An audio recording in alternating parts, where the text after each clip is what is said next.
Good evening, ladies and gentlemen, and welcome to the world famous People of Comedy Studios. Curtis Flagg here somehow got called out of bed for this conversation. That's how you know you're married, right there. With the gatekeepers of comedy, here we have Jonah Jurkens, Joe Kilgallon, Ed Towns, and myself. A conversation that I think we all have in private quarters and group chats and otherwise, now publicly on Facebook, about comedy and booking and producing shows and the ABCs of such. So I'm going to kind of kick off the conversation by kicking it over to the producers of Comedians You Should Know. I am first interested in, I know it, but for everybody else, how CYSK was started and kind of like how it's made it to present day through a pandemic. Congratulations. Thank you. Yes, definitely want to hit on that. I think that's important. I want to thank you, Curtis, for being here. I also want to thank James Webb for letting us use his amazing studio and helping us put out this. We want to do this for value for the comedy scene. Now, there was some stuff that was a little bit of like a little controversy, some arguments going on the last week, but this is the type of podcast that myself and a few other producers of CYSK and other producers around comedy have been wanting to do, where we think it'll have some value to the comedy scene so people who are new comics or even veteran comedians can understand what goes into producing a show, how things get decided, and, you know, like the ABCs that, like Curtis said. So thanks again, Curtis, for the help. Comedians You Should Know was started in 2008. So a very long time ago, and it's gone through ups and downs and wasn't always the big hit that a lot of people see today. And the history of why it was started, Danny Kels will tell you it was a couple things. The comedians who started at the time were not happy with how they were getting booked. They weren't getting booked enough. There was a couple hot shows in Chicago. The scene was very different back then. There was one comedy club, essentially, Zanies. The Improv just opened out in Schaumburg, so it really wasn't a thing for the scene as of yet. And there was only a couple main shows, Chicago Underground Comedy and Lincoln Lodge. And the rest were just not good. Was Jokes and Notes? Oh, I apologize. Thank you for correcting me on that. Jokes and Notes was there as well. Lindsay. Did not want to not bring that up because that was a very great club. I think that's going to add to the narrative later. I know. You're probably right. Who's the coon? I was thinking of the places that would book these idiots. You know what I mean? Jokes and Notes had good standards back then, so they weren't going to book Danny Kels and incredible Michael standards. And Mike Leibovitz. Yeah. So I'm trying to think what Riddles on the South Side was around a little bit, but that was in Orland Park at the time before they moved a little closer to the city in Elsa. Chicago. We're talking Chicago. Yeah, we're talking about mainly Chicago. And so the scene then, there just wasn't a lot. And those guys were thinking we should be getting booked more. And that's what always we wanted for the show. Once the show did take off, we're like, oh, this could be the show's legacy in a sense, is this DIY, do-it-yourself, hustle, and make it happen instead of waiting around. Doug Stanhope had written a blog that was on MySpace that a lot of us took big inspiration out of at the time. Basically, he did this scenario in which a feature who was featuring at this club for a C-list hack headliner, and the club owner always treated him like shit and all this kind of stuff. He basically said, stop working that club then, build your own audience, do it yourself. You can make more money, do your thing, and then, you know, get an email list, do all these things to create your own fan base, essentially. So we're like, yes, we could do that. Let's do that. And so whenever I see people upset that they're not doing the show, it does make, I think that's great. You should be upset when you're not doing a show. It means you give a shit. So there's nothing wrong with feeling that way at all. But it does make me smile a little bit because in my head I'm like, you're mad you're not getting booked on a show that was created by people who are mad they weren't getting booked on a show. Start your own, you know what I mean? You can't just sit back. You got to make your own noise sometimes. So that'll be the short version of the history. I mean, I could go on for a long time and tell you all this stuff. I'll just say that when we first moved the show, then we moved the show downtown. The bar we were doing it on the north side closed. We moved it downtown because, again, we wanted to be for everybody. And we did it on a Wednesday night because we thought if we could eventually sell out Wednesday nights, we're going to have the coolest audience. Any dickhead could go out on a Friday night. Cool people go out on Wednesday. So that was the idea. And we wanted to be centrally located in the city so everybody could come up and all that from, no matter if you live in South Side, North Side, West Side, whatever. And we spent hours. I used to stand out in the cold, freezing my ass off, handing out flyers at the corner of Michigan and Ohio. Like, for people, a lot of people didn't see that part of it. And why would they? There's a lot of new comedians who only started within the last couple of years. They're not going to get, and why would they give a fuck about what I was doing in 2012? You know what I mean? So I think we just wanted to give people a direction and then also talk about well, we're going to talk about a lot of fun stuff. I'll let Jonah and Ed chime in on some things too. They've both been newer to CYSK over the last 5-6 years. I think like one of the things that's incredible, the like stories you hear about like the beginning of that show, because I went to one of the first shows when I was at the original spot, and then it went to Lakeshore Theater, which is now the Laugh Factory. But there's stories about some of the producers getting up at like 4:30, 5 o'clock in the morning and going to all the red eyes and putting a flyer in every single red eye. Like that was the dedication for you guys to get people there, because to my understanding it was like, we're not going to paper, like people need to pay. Yeah, we didn't. We always wanted people to pay. The thing that we would do like 2-for-1 flyers, or you could get in. Yeah, I think like for this flyer you get in half off or type of deals. But we never really wanted to just give away free tickets unless it was comps for the comedians or you know what I mean. Obviously, we're not going to.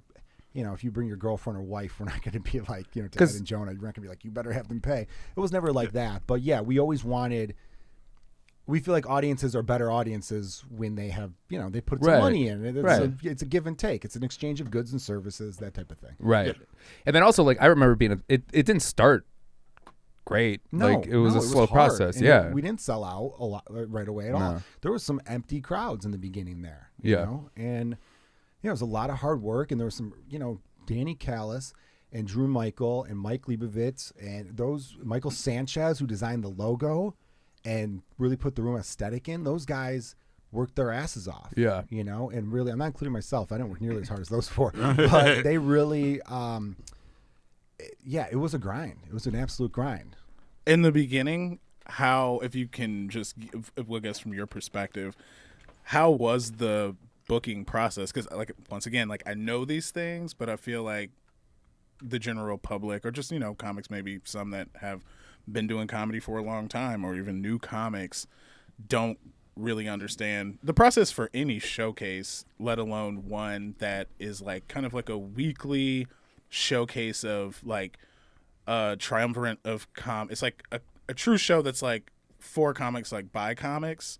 And I've always looked at it as a showcase that's like, hey, we are now like debuting comics. Like it was a big deal for new comics that go on for the first time, and even comics that repeat, and you guys did albums.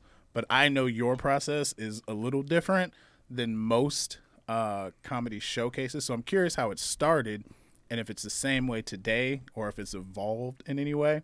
So just shed some light on that. Oh yeah, great question. It's definitely evolved. At the beginning, well, if Danny Kells was here, I wouldn't say this to his face because he's one of my best friends, and you don't compliment best friends, right? You talk shit about best friends.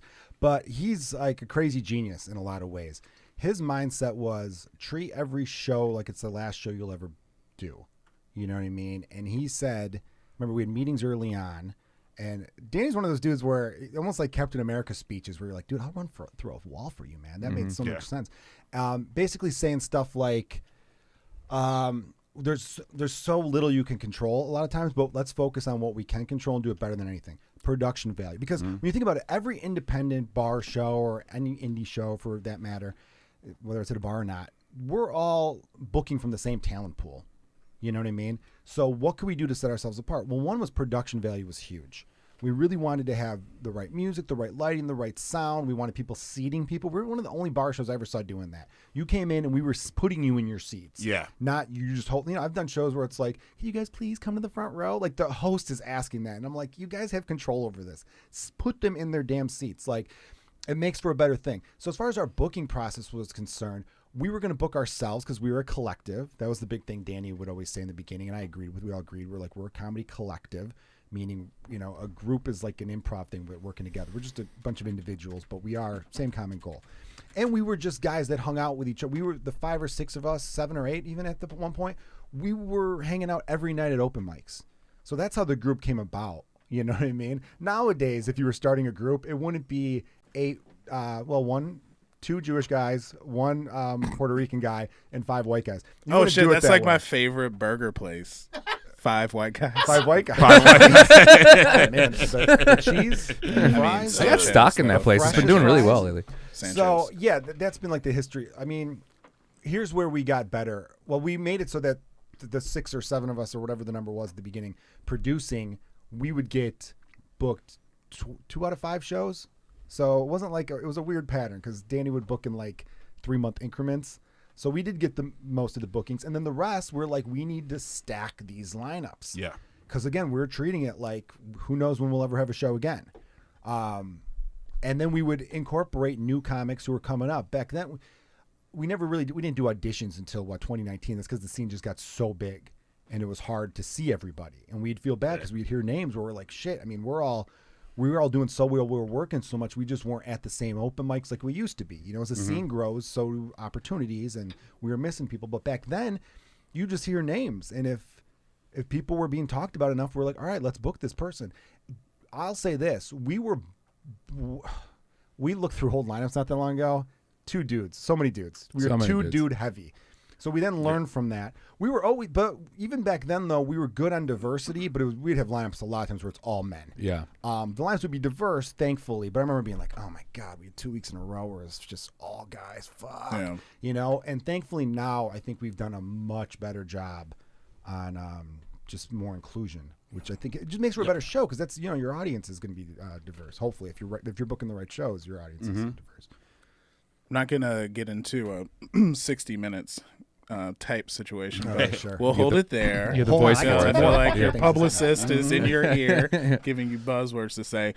But I do want to flip it over to Jonah and Ed, because Jonah and Ed, obviously producers of Caucasian comedians. You should know. I'm so sorry. Comedians, CYSK. Yeah. Comedians you should know. Right. And you've been booking for a few years. Ed's been booking producers on the show for a few years. So kind of as it's evolved, and I want to say just real quick, because I'm sure at a certain point people are like, hold on, Curtis, you were in the Laugh Factory. Why the fuck are you here talking to I roped you in. That was my fault. the Yeah, I got you of in. CYSK? And from my perspective, I honestly have always, CYSK was one of the first shows that I attended, next to Jokes and Notes, which I had to make sure that I threw that out there. When I started comedy in Chicago, a lot of people don't know how I even started comedy in Chicago, but I did a little bit of stand-up and then kind of wedged my foot in the door of Laugh Factory and said that they would have to pry it out of my cold dead hands. And what year did you take over?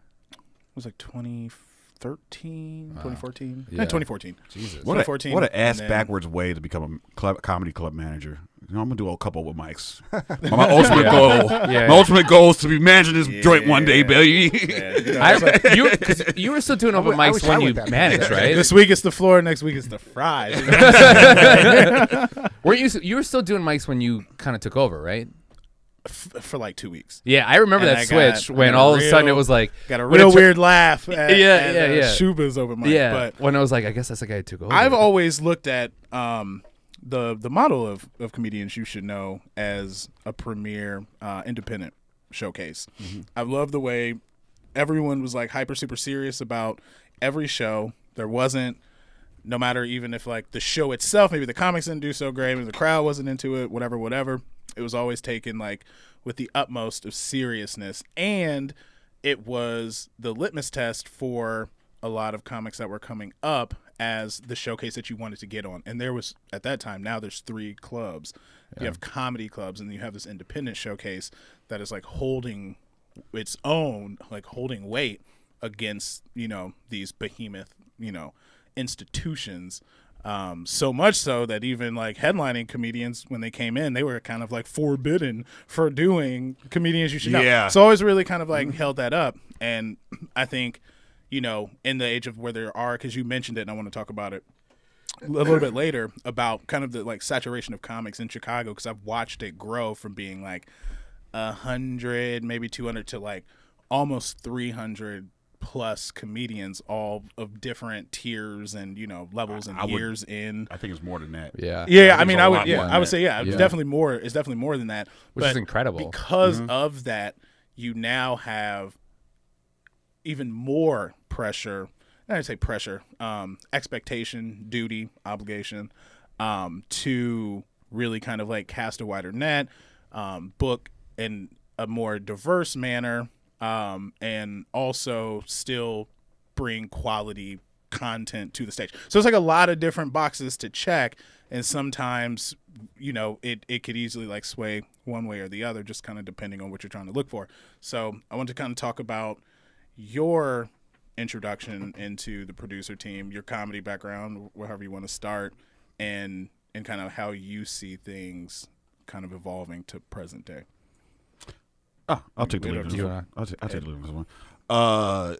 Ed Towns, producer of CYSK since 2019. Height and weight. What do you got? Yeah, we got there. 6'1", 235. I was down to 225. I thought you were 6'2". 6'1". The fro adds extra inch. I'm 6'1". Yeah. I'm legit 6'1".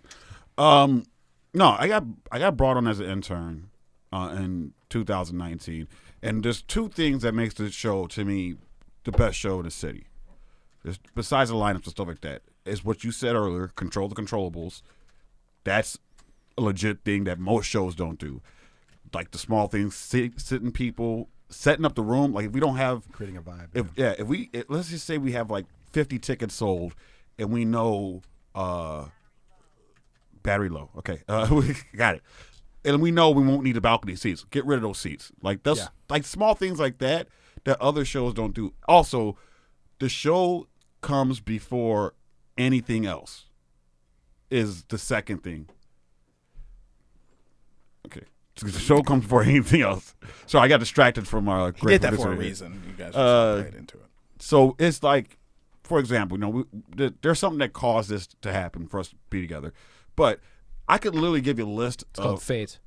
I can give you a list of comics I really don't fuck with at all that we've booked multiple times in the show. Oh, yeah. You know what I'm saying? So it's not like if we could literally hate someone and be like, all right, well, they're undeniable, they're funny, so we cannot.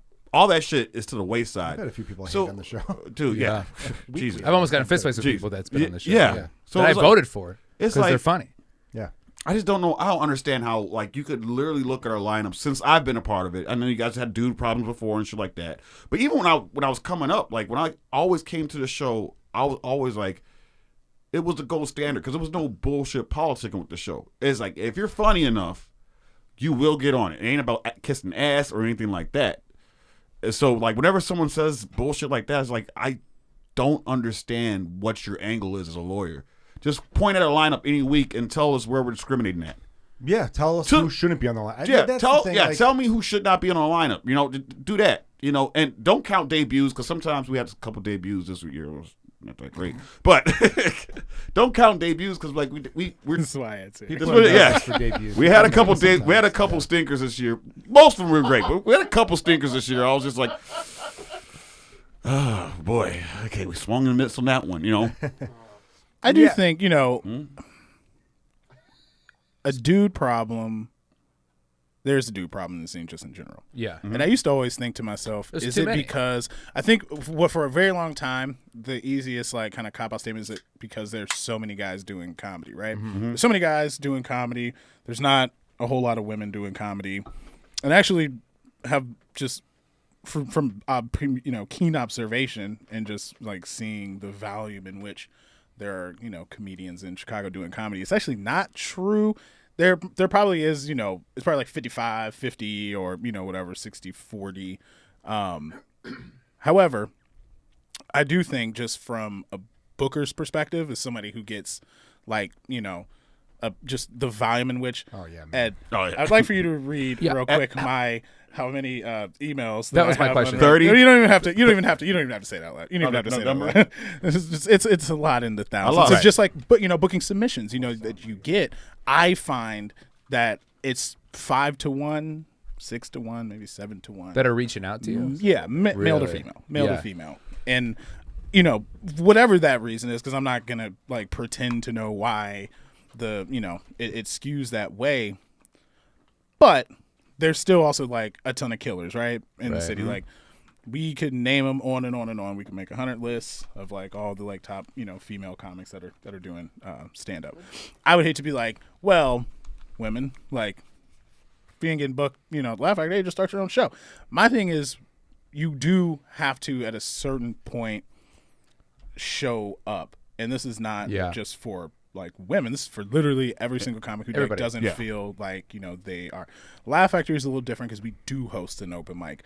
Some people don't even look at that as like, I'm not going to an open mic. Like there's always reserved spots for comics that are regulars or, you know, comics that have been doing, you know, comedy for however long, or if you even just like reach out and say, hey, like I can't get there every week to do, you know, this, that, and the third. But that was always the first portal to get into Laugh Factory. Running joke was that you could just produce a show and then like that series is going to get booked. Right. Or, you know, if you knew the booker or whatever, you can get in. But the mic was like, from day one, from the day the club opened, that was the way you got into Laugh Factory because no one knew. No one knew. Process. So, yeah, I mean, when I finally got past the Laugh Factory, 3 minute, 5 minute, then show. Yeah, it was like you do 3 minutes, and then this is before you were the GM, and like you do 3 minutes, and then they're like, okay, do the next set in front of Jamie because Jamie used to fly in. And then, which is the most psycho thing ever. Yeah, I mean, like it's his club. I mean, like you fly in from. Yeah. Well, that's like that level's like, how's this guy here every other week? Yeah, I mean that's what you want to do, and that's the thing is like it's your club, man. Yeah, you can run your club how you want. Yeah, but then it was like, all right, I'm gonna have you do a longer set, and that's like another 5 months later or 3 months later, and it took a while, and you just kind of respected the process because that's just what you have to do. Yeah. So here's I want to interject real quick. Yeah. So yeah, you could do that. I did like probably 6 open mics to the Laugh Factory, and I made up my mind like I'm not gonna do it this way. I'm gonna just really get really, really good, and then someone's gonna book me on that show. It took a long time, but that's what happened. So like when we did the audition show, for CYSK? For CYSK, okay. Being clear. So many people were bitching about, oh, you booked this guy, you booked that guy. Look, they came to the open mic. Right. They did the show. They did great. That's how they got booked. You can't get mad that you decided to take a different route.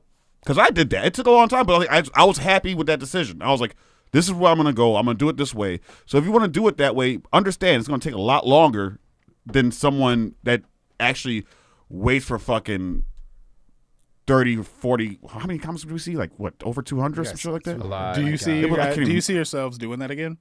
Yeah. I think the issue is this, is that like no matter whoever wants to decide to run a show, when you decide to run a show, whatever you do is going to be wrong to the people that aren't doing your show. That's true. And that's the things you need to accept. And that's the problem is like there's no right.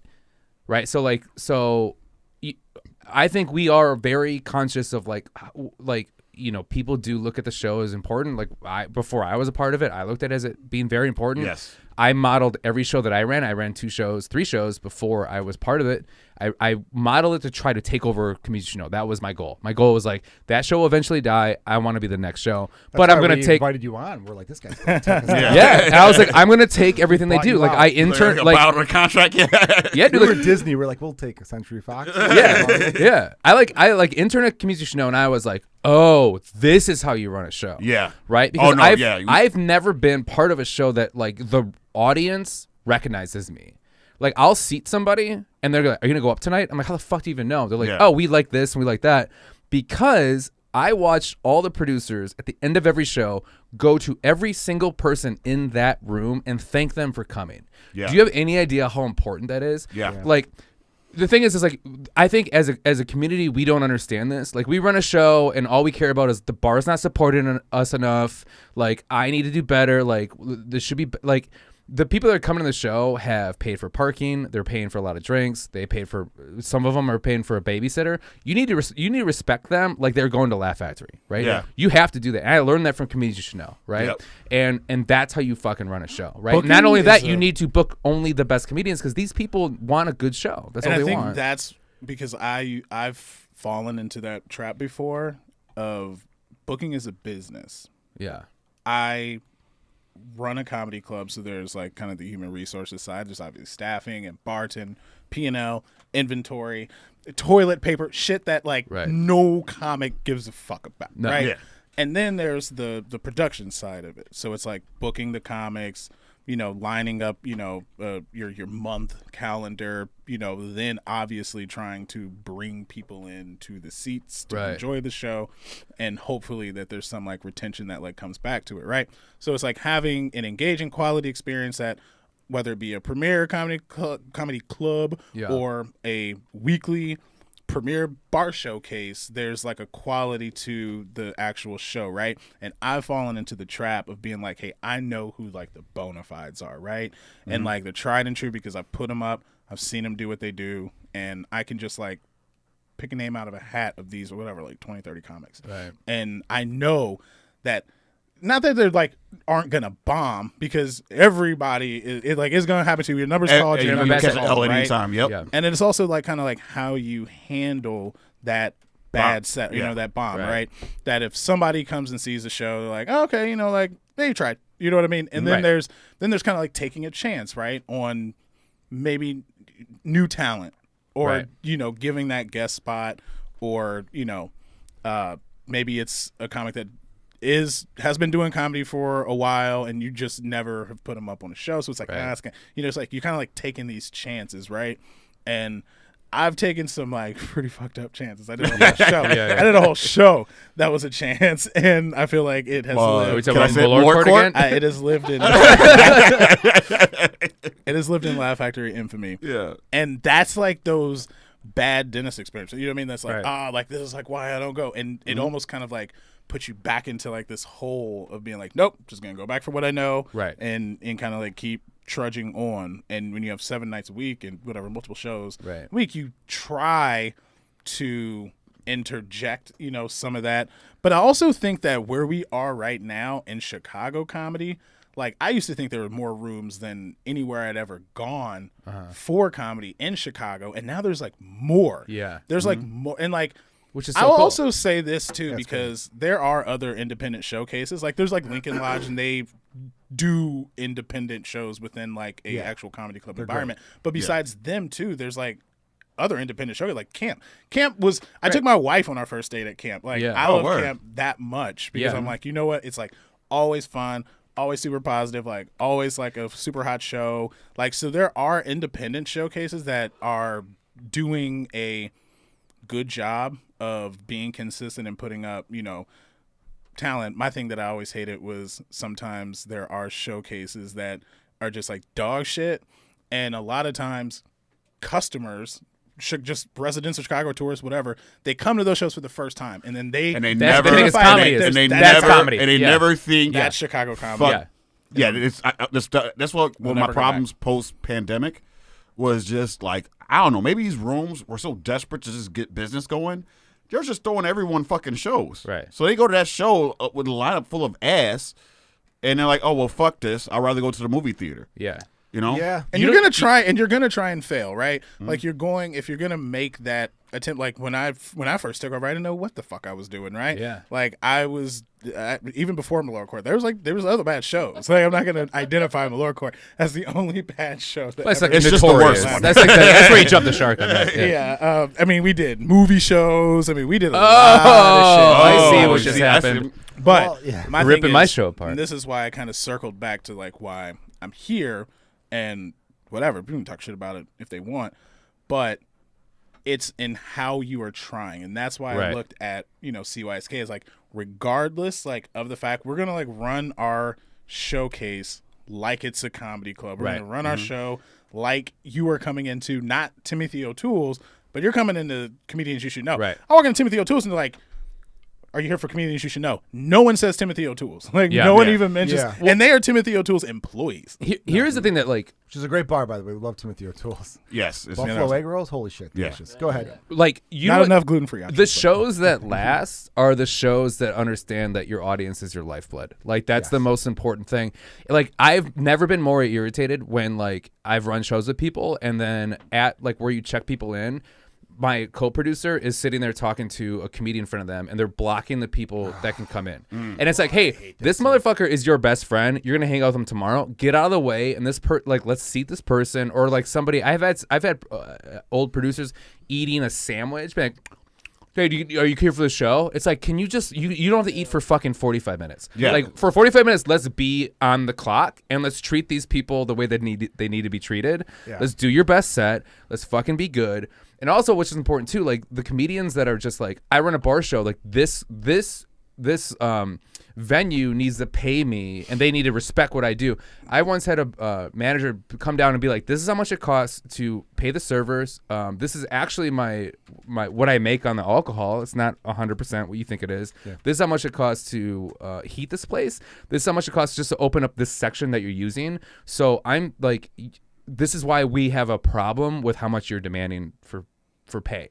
Right? Or that's the thing. It's like comedians don't understand. They're like, that bar should do this for us. It's like, well, they make more money Yeah, that's arrogant. I do think there, as comedians, here's something that's a little different, but if you're a comedian who's running an open mic, you should be getting paid to run that open mic. Right. Everybody should get paid, yes. but I'm saying like, but you do need to make it understand worth business. Make it worth their while. Right. It's like anything. Make yourself undeniable. You know what I mean? If Right. you're bringing in a lot of money for that bar and you've been doing it for a year or so straight, and you know you're killing it, then you can negotiate. I was going to say, I actually disagree with that. Relationship. You should be paid for it if you've negotiated up top. Yes. Don't go in like hat in hand, like I just want to. No, I just want to defend you yeah. for you to do your thing, and then like you bring somebody who's like, well, I like want to get paid. It's like, well, clearly you didn't think so whenever we first had our conversation. But like follow through with what you needs promised. To be like, be a business if you're gonna, because whether you're running an open mic or whether you're running a showcase, it is a business. Right. Period. Yeah. Point blank. Yeah. And otherwise, do it in the back of the bed of a truck. Right. Do it in front of the Robin Williams mural. Do it in front of do it in front of the walkway of somebody's like apartment complex. Do it at the fucking park. Like if you're going into a business, a bar, a restaurant, a diner on the corner, like whatever the case may be, like you are now a business coming to another business trying to do a joint venture. Right. Like that is the way that situation works. Like you have the same so goal. there's also respect that you have to pay to that business. Like if you're running an open mic and there's going to be other patrons in that establishment, like just because it's comedy, like doesn't mean that like now they have to be subjected to like whatever the fuck, material. Like if you go to a comedy club, you bought tickets to come in and hear and see things that like that's like kind of a contract that the customer is making with that particular venue. If you have an open mic at a fucking bar or whatever, like there might be a code of conduct that you have to adhere to that you may not have thought, and you can't just say, hey, it's comedy. It's like, well, ain't the comedy that like we want. Like no, you don't want own that. That's gonna be a bad you audience. Yeah, that's a good. Let me just add to that.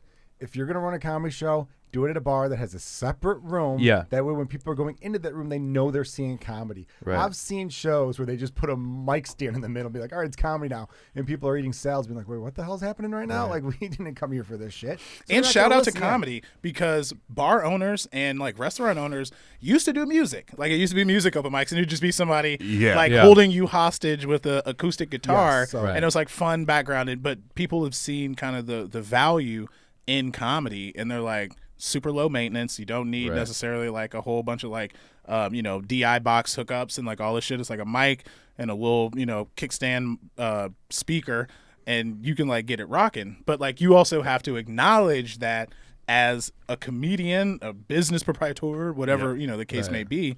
You just need to have that relationship. And if you're a comic and you're going to a club, like if you're going to Laugh Factory for the first time and like I book you as 5 minutes, 6 minutes, 7 minutes, 8 minutes, like I don't give a fuck if you ask me, hey, is this paid? Or if you're doing 10 minutes to 15 minutes and you're like, hey, is this paid? Like I just hate the ex post facto shit of like, we had all of these engagements like back and forth, whether it be via email or message, and then you want to negotiate like a payment system. It's like, oh, like how am I going to be invoiced for this? And I'm like what the fuck? Like I try to say, hey, this is either like whatever, pay spot, not pay spot. Right. Like me get better at it, they get better at it. Like you also have to like kind of acknowledge your your role in it, so to speak. But I do want to get back to the process booking because nobody has actually truly answered that, but we do have. What's the question? How is the booking process at Comedians You Should Know? I'll tell you. Simple. Like my favorite thing about the booking process is like, well, one thing too. It's like I'm gonna be honest with you. Like the shows I've ran in the previously, like I only want to be surrounded by better comedians than I am because I want to be. I personally. You want to. I also put in a lot of energy at this. I fucking move 30, 70-pound tables every Wednesday. Yes. I'm checking people in. I'm sweating. I'm doing this. I'm doing all this shit. Like, I'm going to run the show the way I want to run.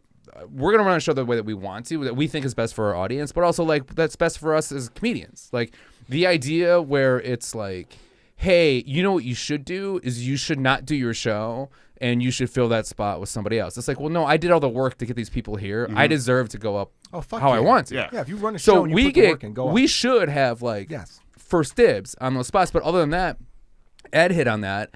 And I think I've noticed since I've been part of the show for 5 years, like there is a conscious effort to adhere to the complaints of the scene, right? Like to an annoying, especially to an annoying level. Well, annoying but they level were to right. Like originally, it was like more than one woman a show, and I agree with that 100%. But I would say the comedian show has always been very diverse, racially, like set since I've been a part of it at least. Yeah, no, racially, I feel like we've been good. So to call, I mean, not to like kind of jump the shark on this, but to call a successful show racist and you don't book is stupid, because financially and business standpoint wise, it makes no sense to book an all white show, because our audience is diverse. And if we're not hitting everybody in that audience, they're not going to come back, because we're not representing the people that come to the show. So even if all of us are racist, we also financially, it makes sense. Like it would be stupid our show for us. benefits from diversity. We also a lot of shows benefit from diversity of thought. And also, black comics are funnier than us. Like they are. They just like except for seen- Ed. Like everybody but Ed is funnier than us.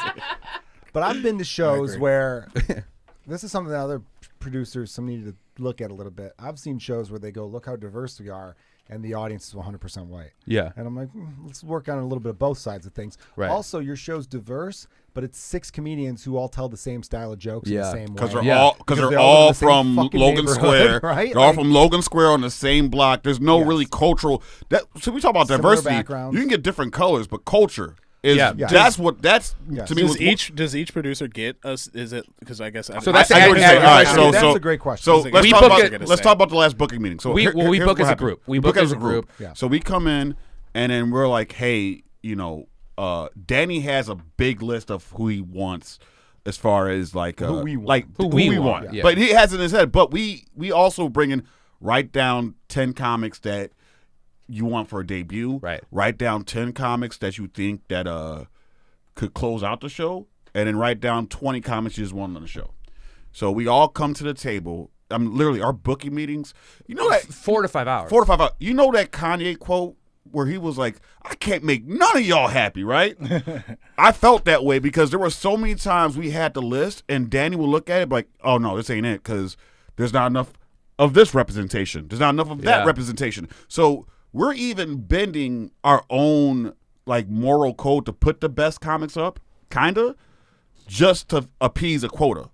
Is that fair to say? It's fair to say. Cause we'll have a list and be like, well, we really want this guy, but we need to book another woman or someone minority. So we would go back in and literally go through the list, like who can we just delay for a debut or whatever for until next year or whatever. And that's a tough cut. That is a tough cut that we had to make several times. Right.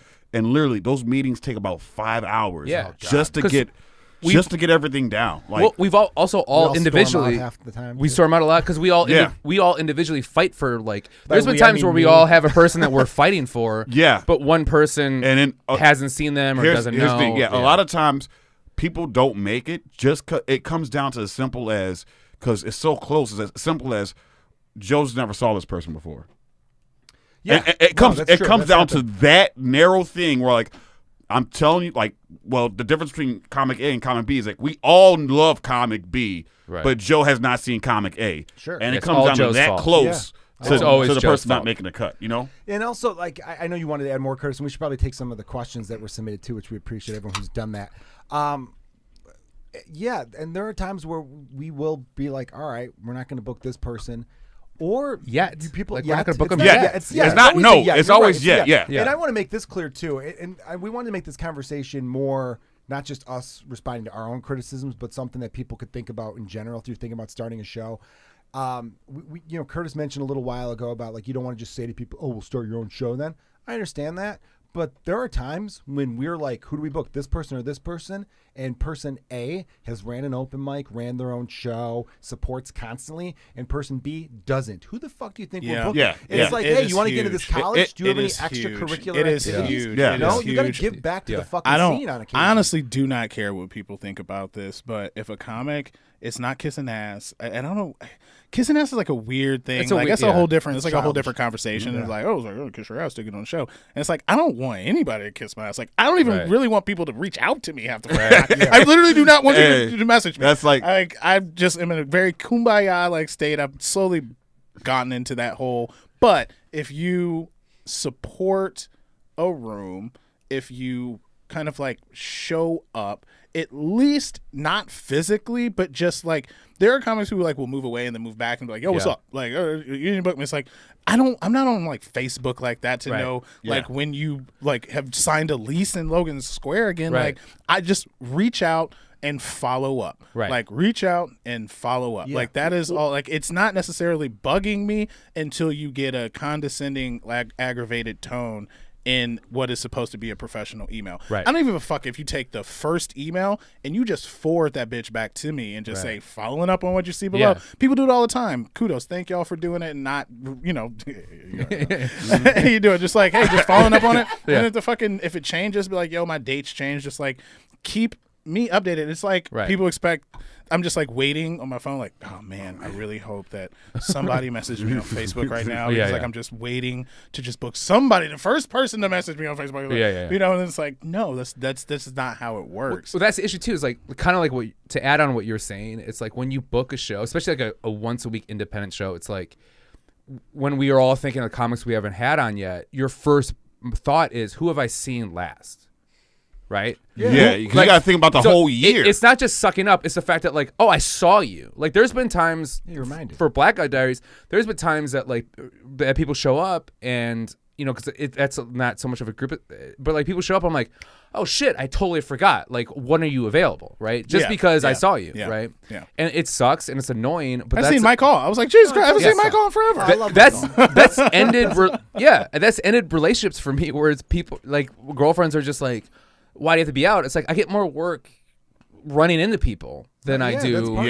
I go to places to network. You gotta show up to shit. I book. I'm like quote unquote gatekeeper, and I go to New York and I go to LA. And I go to place just to be like, yo, I'm Curtis from Laugh Factory Chicago. Anytime you're in the city, like hit me up. You know, just to get that. And just real quick, because I've been pestering y'all about booking. Mine's very simple. I try to book the people who I think are the biggest, like funniest people I can. Like fattest? I try to book them out as far as possible. And then in between that, I try to make it a little bit of a symphony of, you know, stuff. And half the time, you know, people are coming from every show in the city of Chicago. So then I got to try to like put people up top or below and do all the stuff. And then it changes by the time I send the Facebook message out. And then the lineup that goes on stage is completely different from the lineup that I had in my booking calendar. Right. Because availability, people cancel on you all the time. And that's the thing too, like to take your final lineup and to shit on it, it's like you don't know the background of that. Dude, we don't know. We could bring that up. I feel the like last 3 times, but we had. I'm sorry. Go ahead, Ed. But the last 3 times, well, not the last 3 times, but like I would say out of the last 6 times up Curtis for spots, 3 of them was like, "Hey Curtis, just let me remind you about next month." And he's like, "Actually, are you available in an hour?" It's like, I'm like, what is going on in that club? Well, people are like, fuck this spot. You know, like, I get it. You know, it's you know, it is an ever changing.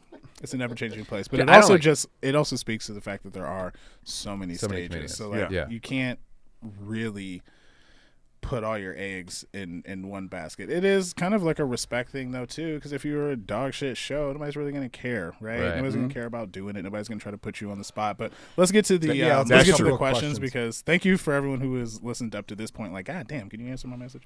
Hopefully we answered it somewhere along the lines here, but I doubt it. Yeah, I tried to find a good one to open with, and I think I found. Start with the spicy first. The one you want to spice? Just dive into whatever. There's some words I can't read in here. So I know. I noticed that. Really? But there's some Ed Towns punchlines in there. There's some fun Ed Towns punchlines. There's some Ed Towns punchlines. But here we'll start with this one. So this is a kind of a general advice one. Let me see. Here it is. I'm a comic who moved here from a smaller scene. Been here about 6 months. Can you talk about what you'd recommend comics to do to work their way up in Chicago? In your opinion, is CYSK a must-do show for anyone taking their comedy seriously in the city?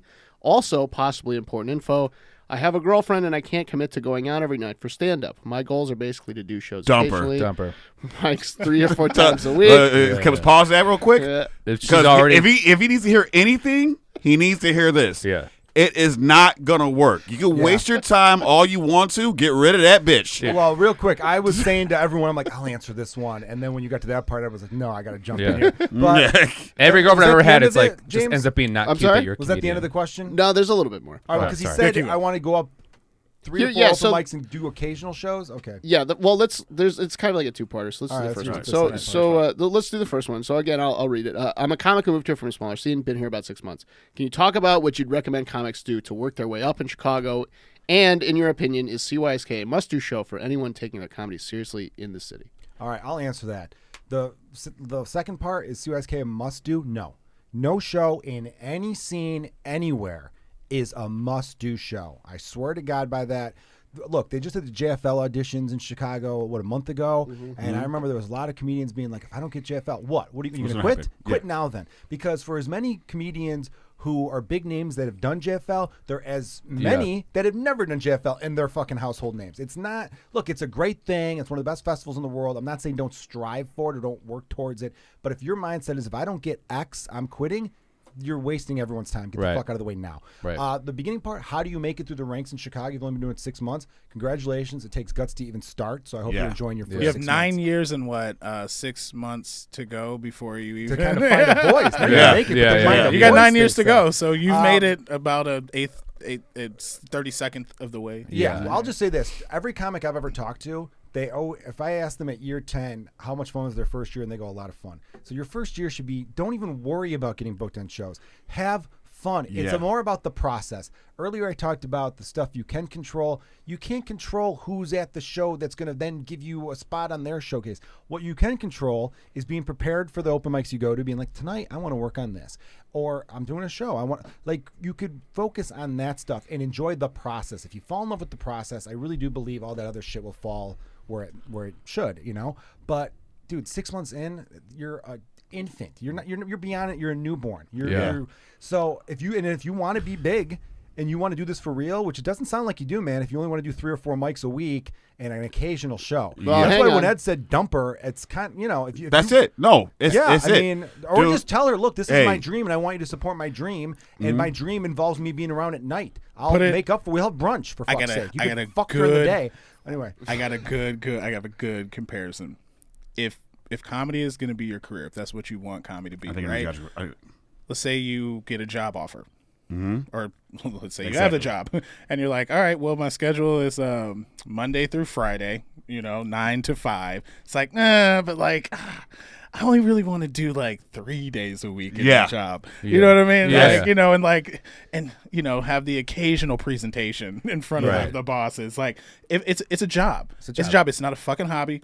It's not a fucking side gig. It's none of that. If we can just weed that out from the whole industry of anyone who is just kind of taking this as hey, I'm moonlighting as a comic, or it's just a fun hobby.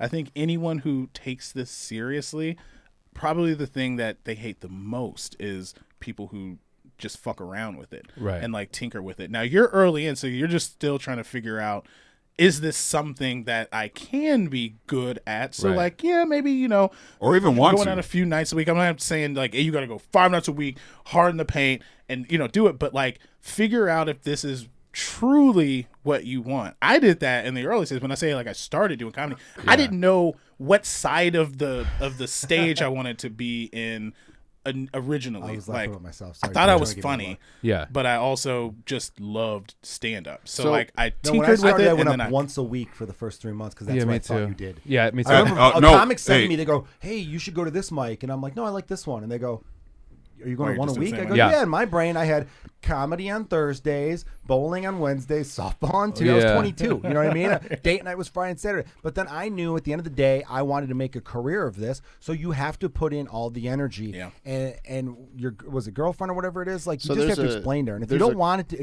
to make a career out of it, that's fine too. Yeah, prioritize your time. Don't have fucking expectations of doing the best show in the city. I know. So hold on. James, go. Sorry. There's a couple of missing pieces of info here, and that's great advice for just general advice. If you want to be successful. Can I quick add a quick thing, James? Get your ass up there. Let me get this out. Yeah, sorry. Yeah. This is the kind of the second part here. So. His goal is to do shows occasionally, mics 3 or 4 times a week. We cover that. He eventually also wants to self-record an album. Oh, nice. He'd like to hit the road and do clubs, feature, and so sell his albums. He's all in. So it sounds like this person is all in. So in 6 months. I mean, you can dream. He said eventually. I love it. Two things I want to add is one, I think at that stage, it is very important to find friends that are like at the same level where you're at, that are working harder than you and that you think are funnier than you. Yeah. Because hopefully competitively you want to do better than them. But like I met Dan Ronan, who passed away, but like we became friends, and then all of a sudden I was only doing like what Joe was doing. I was only 1 mic a week, 2 mics a week, and then he one time was like, "Oh, I'm gonna do like 40 this month." I'm like, "You can do 40 mics in a month?" And then I'm like, "Fuck Dan, I'm gonna do more than him." So then I would always make sure I would try to have more sets than Dan, which I think is important. And then also like as you're doing that, like the worst thing I hear is when new comedians are like, "I'm not gonna do this show. I heard that show is dog shit." It's like, well, put yourself in the worst situations.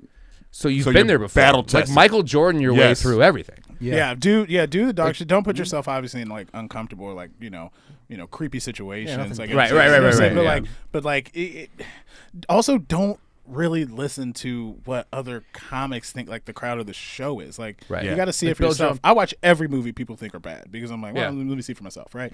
And I would also say in a good way that early in is to just kind of like be seen. Like it's interesting how many like seen people find themselves on shows. Right. So like if you really just want to like hit the occasional show up, trust me, if you pop around enough and are nice enough to people and ask the right questions and ask the right people, you will find yourself 6 months in on a showcase. I did one showcase 12 minutes and I wasn't even in for like a full month. I got booked in Chicago Underground like 9 months in. And so then Lodge about a year in. You can definitely find yourself doing kind of that occasional showcase, and I think those are the times where you really find out if this is what I want to do. Like if you take those bumps, you take those bruises, or you take those wins, like it's all addicting, whether you do bad or whether you do good. Like you just cannot wait to get back on stage. And I think if that is the feeling you have, then you're on the right path. The rest is, writing, trying,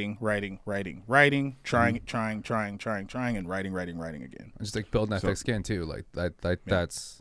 I got a story to tell this guy that might help him out. So I was doing 1 mic every fucking month to 3 months. First 3 years of comedy. Oh wow. First 3 years of comedy. Yeah. So I just thought that's what it was. I went to Cole's one time. Ran some Mark Monroe. He was like, I like this. I had some bit. It was a hacky bit. It don't matter. Okay. But his name needs to be said for the story. I guess I could add it. Nobody would have done anything if you didn't. I know. So anyways, sorry, you're right. he was like, oh man, I really like this joke you got. Like he was really like, that's a really fucking great joke. I'm like, thanks man, I appreciate it. And I just took nothing of it because at that time Martin wasn't who he is in one way. All right. Anyway, so 3 years later, after that Coles incident, like my buddy had a spare Laugh Factory ticket for a New Year's Eve show. Deion Cole was headlining. Great guy. Oh, wow. So oh my god, that fucking show. I'm sitting there. I'm in the balcony. I might have been on that. I remember doing Big Show with Deion. It doesn't matter. Go ahead. You might have been. I don't know. But Martin was on the show, and I'm like, to pedestrians, right? Like not saying the Laugh Factory isn't a big deal because it is a fucking big deal, but they think of like Hollywood and shit like that. Yeah. So I'm with my regular friends. I'm like, I know that guy, right? He's like, get the fuck out of here. You don't know that guy. I'm like, no, he's from Alabama, all this other shit, right? Yeah. So then after the show, I go up to him. I was like, hey man, I said we worked together at Kohl's, right? I go to him. I'm like, we worked together at Kohl's, right? Because I think, that's how fucking crazy I was. Yeah, you worked together, dude. Mike. You said that dope ass joke 3 years ago, right? He's like, yeah, all right, cool, whatever. And I would never forget the look he had. Like, I don't even know who the fuck you are. And in my head, it was like, we worked together, Coles. I'm like, the only difference between where he's at and where I'm at is that he worked at this shit. Yeah. And I was bullshitting with it for 3 years. Yeah. So it goes back to that. At that moment, I was like, if this is my job, 5 nights a week. No less than 4. No less than 4 if some family shit happens. Yeah. But 5 nights a week, every night I got to be out there like it's a fucking job, because especially when you're starting out. Yeah. especially when you're once starting you out. get established enough to know stuff like Curtis was saying, can pick and choose your spots. Yeah. Everyone has their own style of how they come up with material. Dude. I don't write. Toomey doesn't write. But we're out there creating and Yeah. we're thinking and saying the shit out loud. And we might write a word or two down. Yeah, when I say write, and I feel like it's like a general term. Yeah, create. yeah, for sure, It's create, because like very few people really now, unless you're just writing down a set list, so you can kind of just like see. You know what I mean? It's kind of almost like No, I got you. I just wanted to clarify. Yeah, 'cause, like, voice- But, like writing is just constantly thinking of material, creating material, or tweaking what you already have. Because a lot of comedy is just like having about 15 minutes and saying the instead of the, and timing and silence, and okay, I'm going to put this part here instead of there. I'm going to move my closer to my opener. Like, that's really when you start to, trim the fat, when you're really rocking and rolling. Like, that is comedy. It's not just constantly trying new shit all the time. I only wanted to clarify because I've seen people take the writing advice to heart. Where I've seen some And coffee was like, coffee shops. I'm writing 3 hours a day, and in my head I'm like, how long have you been doing that? They're like 6 months. I'm like, you shouldn't be change whatever you're doing. 'Cause Yeah. I've been following you for 6 months and it's not working. Also- what I want to say to people is instead of write, work, because that's part of it. Like you were saying, and I'm not giving you shit for that. Everyone says write. Yeah. But I just want people to think of it differently, because it's not always writing new shit. It's tweaking old shit. It's learning it's creating. It's putting your mind to creating a filter on what's going to work as a comedian, what's fun. Sometimes it's research. Sometimes, I don't do this anymore, but some people like to watch other people's comedy sets to try to take inspiration from it, which I think could be great in a lot of ways, and figuring out what works for you and all that. Because look, at the end of the day, you got to put out a product that you're proud of too. Right. I think you should I don't think you should ever write for what you feel like, like maybe unless you're like touring and you headline. Like Cat Williams is great about it. Like whatever city he goes to, like if there's like a local opener, he's like, yo, what's like the spot that everybody, you know what I mean? He's like, hey, what's the hood? You know, like what's the place that like people doesn't want to go to? Like what's like your favorite chicken spot? Like what's the chicken spot everybody goes to? You know what I mean? And then like he will just like almost effortlessly just drag and drop that shit into his shit, and it doesn't even matter. I've seen him in 3 different cities, and everyone's like, yeah, motherfucker. And it's like it's great, and it's just like it's that homework that you do, but he is not 6 months in. No, you know what I mean? Right. So it's just So it's do we have well another done. question? Yeah, No, another wait, question. let me give this guy one more advice too. In my opinion, the first 2 years isn't even about being funny. Yeah. It's about being comfortable on stage. Yeah. So worry about that Thick first. skin. Yeah, Build that just thick worry. Yeah, worry about just no matter what. Take every shitty gig you can get, whatever you could do. Every shitty, do everything. Because once you get comfortable on stage, the jokes are just whatever. Dude, I did this show when I was starting. This is what got me into that mindset. Is that like I go up, it's a shitty show. It's like before a band. It's like a band. We're opening up for a band. And a bunch of comics go up, and everyone's eating dick. And I was like, oh, that crowd fucking sucks. And if they're just here for the band, they're not paying attention to comedy. It all sucks. And for some reason, like Hannibal showed up and went on stage, and he sucked everybody in and murdered. And the rest of us were like, well, there goes our excuse. Like, it's just because he's like, I don't give a fuck. Like, I'm gonna make you laugh. Like, because he has that thick skin, because he put in the rounds, he put in like the work. Yeah, there's no greater feeling than flipping a bad room. There's no room that can't be flipped. I don't think there's no room that can't be flipped. No, for sure. If you're strong enough. I don't know. I've seen a couple. No, wait. Okay. No. Me and Mike Robinson, one of our first gigs we did ever was a wet T-shirt twerking contest. What?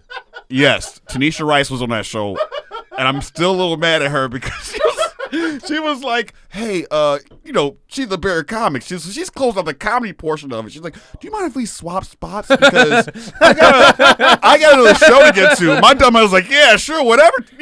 Just like enamored in her aura. Yeah. Did you ever do that show at the off-track betting place? On North Avenue? No, it's like on the North Side show. It's kind of a famous guy that does like books a lot of new comics. And I did it, and nothing's worse than while you're doing your set, someone goes, "Come on, Seven! Come on, Seven! Ah, fuck you! Fuck you! Make me laugh." I did the old comedy bar when it used to be on Ontario. Like Yeah. Al's Beef. Yeah. And a woman had a seizure in the front row. Oh, God. There was no saving the show. Yeah. It was literally an ambulance and paramedics came, and then they were like, well, we got to finish the show. And it Yeah. was just, everyone was texting their friends going, you wouldn't believe what happened to the show. No one listened. It was, We that now could be debunked one. every room could be full. There's There's always something. There's always something. always an exception. All right, James, next question. All right, so here's a comment. little Get dirty with it, No, man. here's a comment. Here's a comment for. getting Do you want something nice or do you want something mean? Mean. Fucking bring it on. That's All why right. we're here. All right, dear Ed Towns, why does your bottom row of teeth look like it's running the I formation? I wrote that. I'm sorry. I've seen the bottom row of your teeth. No, it's fucked up. Is it? All right. Yeah. So I see my now. wisdom teeth aren't out yet. You don't just make that person feel bad. You don't have to actually explain. So yourself. look, No, explain yourself. person, I'm gonna look at the camera real quick. So You're never gonna get I CYSK. had a rare deformity called not called your having face. dental insurance. Which is a lie. I have dental insurance. I'm just afraid of the dentist. Sorry I didn't grow up on money, you privileged fuck. That's what you should be Yeah, saying. that is a rich motherfucker that said that, Yeah. right? Yeah, probably. All right. Here's another one. pretty funny. Here's one that's Joe actually Kilgallon, why are you so sexy? kind of I don't serious. know. I wrote that one I in. don't No know. one's I wrote ever that said that. I know. That's not true. All right, so here's one that's kind of a criticism, I guess. It's a Good. little bitter. Just another okay bar show. Don't get the hype. Maybe it used to be amazing, but I've never seen a lineup for CYSK and thought to myself, that's a show I gotta see. Okay, so what's then it- you no, can- no, no, no. I don't know See, how that's- deep. Hold on, because I know this is spicy for you guys, and this has nothing to do with me, so I'm very impartial on it. Yeah. But I am Thank you. curious, and without actually giving up, just from your knowledge, James, Yeah. is it a comic or is it someone that's just like adjacent to the scene? They didn't leave a name. Yeah. Oh, okay. Yeah. That's an See, I will say Cowards. here's the problem, right? And this adds to I think kind of not why we're here, but like the scene complained about us not opening up booking. We opened up booking to like kind of a wider array of like levels of comedians, and then all of a sudden everybody shit on our lineups. Yeah. And then all of a sudden we tighten it up, and then it's And now just we're the getting more fucking. Now we're getting more shit. So it's like you're damned if you do, you're damned if you don't. So like no matter We're not doing what, this There- for anyone. We'll yeah. book the show however the fuck we There- want to book the show. there- Let's make Right. that clear. But Yeah. sorry, I didn't mean to cut Right. you off. But I wanted to, I initiated this, if people must know. And this was something we talked about a while ago, though. We have talked about the idea of we wanted to inspire the scene in a lot of ways. And we wanted to help the Chicago comedy scene, which we do believe is the greatest thing in the world, and we want it to only get better. Right. Like Laugh Factory, to me, I wish every club ran like Laugh Factory in the sense that it's straight We book up. you when you're not in town. Yeah, it's mostly Right. it's like think about it, though. If every club ran like Laugh Factory, we would be closer to New York than. You know what I Agreed, mean? yeah. Because every New York club just books local comics, and they get to do shit like oh, I'm at the Cellar at 7:30. Then I'm gonna run over to the New York Comedy Club for my 8:30 spot. Then I'm gonna fucking head over to Both this little dog shit spot in clubs. Brooklyn. Then I'm gonna run over to fucking Gotham over here. Like that's fun. I remember yes, having yeah. a night like that. Roy Wood is the perfect example. Roy So I Wood's like a great Roy friend of Wood. mine, yeah. I went to 5 shows in New York one night, and he was on all 5. And Really? He got there before me, and I was like, I left when you were on stage. What the fuck is Yeah, this? Like, it is, yeah. And I mean, lineups are lineups. but like I no one. There's always gonna be. No one's gonna be someone who happy with doesn't it. No like one's gonna be lineups. happy No with one's gonna be happy with anything, but Yeah. if I could just add, yes, someone shit on us recently in a stupid ass fucking way, if I might say. And I think if they are listening, my advice to you is to shh for a little bit, and that's only gonna make you more mad. But look, man, I have been the guy who has said dumb asshole shit and had to have apologized for it. So take the word from me. This isn't out of any kind of hate or anything like that. It's a little frustrating on our end because we're like, dude, this guy's fucking, his name got brought up a bunch. We like him. Yeah. And it just hadn't happened because, again, comedians you should know took a year and a half off. There was a pandemic. Did you hear about it? In March of 2020, we had to shut down. We didn't get to come back till September of 21 because we run our show at a successful bar. And we that took another needed the 3 months space. off, by the way. Yeah. Yeah, and then we 'cause took of another 2 months off because of Omicron. We were off in December and January. We came back second week of because fucking somebody February. had a holiday party. Who did that? Yeah, some club had a holiday party that was a super spreader. You know I the got weird it from there, Hey, I you know think. the weird part about that? It wasn't like COVID was formed You guys at the tested party. it. You do know, You guys motherfuckers tested it. Yeah. walked into that bitch. So I know. blame yourselves. Blame yourselves. We tested. Motherfuckers. Yeah. I know you did test. Yeah. But for the people That who was the say our craziest part. lineups aren't amazing, they're out of their fucking No, mind. no, that's what I'm saying. Like and- that's a non-addressable issue because non-addressable, they whatever. don't like that's clearly a lie. Yeah. Anyone that walks into that room on any given Wednesday will be like, "Holy shit, that's a great show." And comedy's subjective too. I'll see shows where I'm like, I don't like a lot of the people on there, but I know they're good comics. I know. Yeah. Hell yeah. Comics who Yeah. I think are really. I know they're good. I've seen them. I hear the audience reaction, so I know Yes. they're good. But they're not my favorite. Exactly. And sometimes you have to understand that too about certain shows, and you have to understand that. You have to be honest with yourself about your comedy. Every now and then, I'll hear about a show. Someone told me about this one show, like, oh, it's really great. And then they told me, like, oh, but they specialize in blah, blah, blah, blah, blah, where it's like very, like 90% of their lineup is always LGBT, which I'm like, that's great. And Yeah. I'm like, cool. I'd like to go watch that show because I heard it's such a great room. Will I ever ask them to be on that show? No, because I'm glad that they're doing a great thing and they're booking a show that caters to that. And it's not for me. So I'm not going to freak the fuck out about it. Every now and then, a comic has to understand, will my material hit in this audience? And I remember someone talking about once where it's like, a dude commented on a thing where he's like, look, I book a show in central Indiana. I don't think your ultra progressive hipster comedy is going to work here. I like it personally, but don't get mad if you don't get booked on. I remember being like, that's something that people also need to weigh in on shit or consider. You know what? This is probably not a popular opinion, but guess what? I don't give a fuck what comics think about the lineups. Yeah, Right. I don't care whether exactly. whether comic thinks That's about the your lineup. club. It's That's the your club. audience. I'm booking the fucking show Right. for the audience, not for your goddamn Yes, think approval. about your audience. I'm It's not. crazy. I'm never 100% of the time. I'm never. And I love Chicago comics, but I am not putting together a lineup any day of the week for a comic to walk in, look at it, and go, I like that. Like, that's a Right. good lineup. You know who also is never going to do that? A comic that ain't on the fucking show. Right. You know what I mean? Yeah. Like, what? Yeah. You know what? Like, this lineup, yeah, I'm not good enough for this lineup. Right. This lineup is too good for me to be on the show. This is a great lineup. Yeah. It's never going to happen. Yeah. Curtis, you're 100%. And Jonah, this is something you and I talked about just recently. Comedians out there listening to this, think about the comics who are getting booked all the time and ask yourself how often those comics get caught up in stupid Right. bullshit drama on Facebook of all places. Okay? Because there was one person, again, not naming names, where book we one. were literally like, oh, man, we have one spot left out of all this. Should we book person A or person B? And let's just say the person we went with now writes for a major fucking person in the comedy world, and the other person starts shit on Facebook. So process that information however you like, but that is an important thing. If I'm trying to get to a certain position in my life, I want to see what the people, or I'm not saying copy them, but there is something you could learn. Right. You know what I mean? Like so many NBA players, like Kobe literally said, I studied Michael Jordan. Right. He's what And I the want. ref handbook.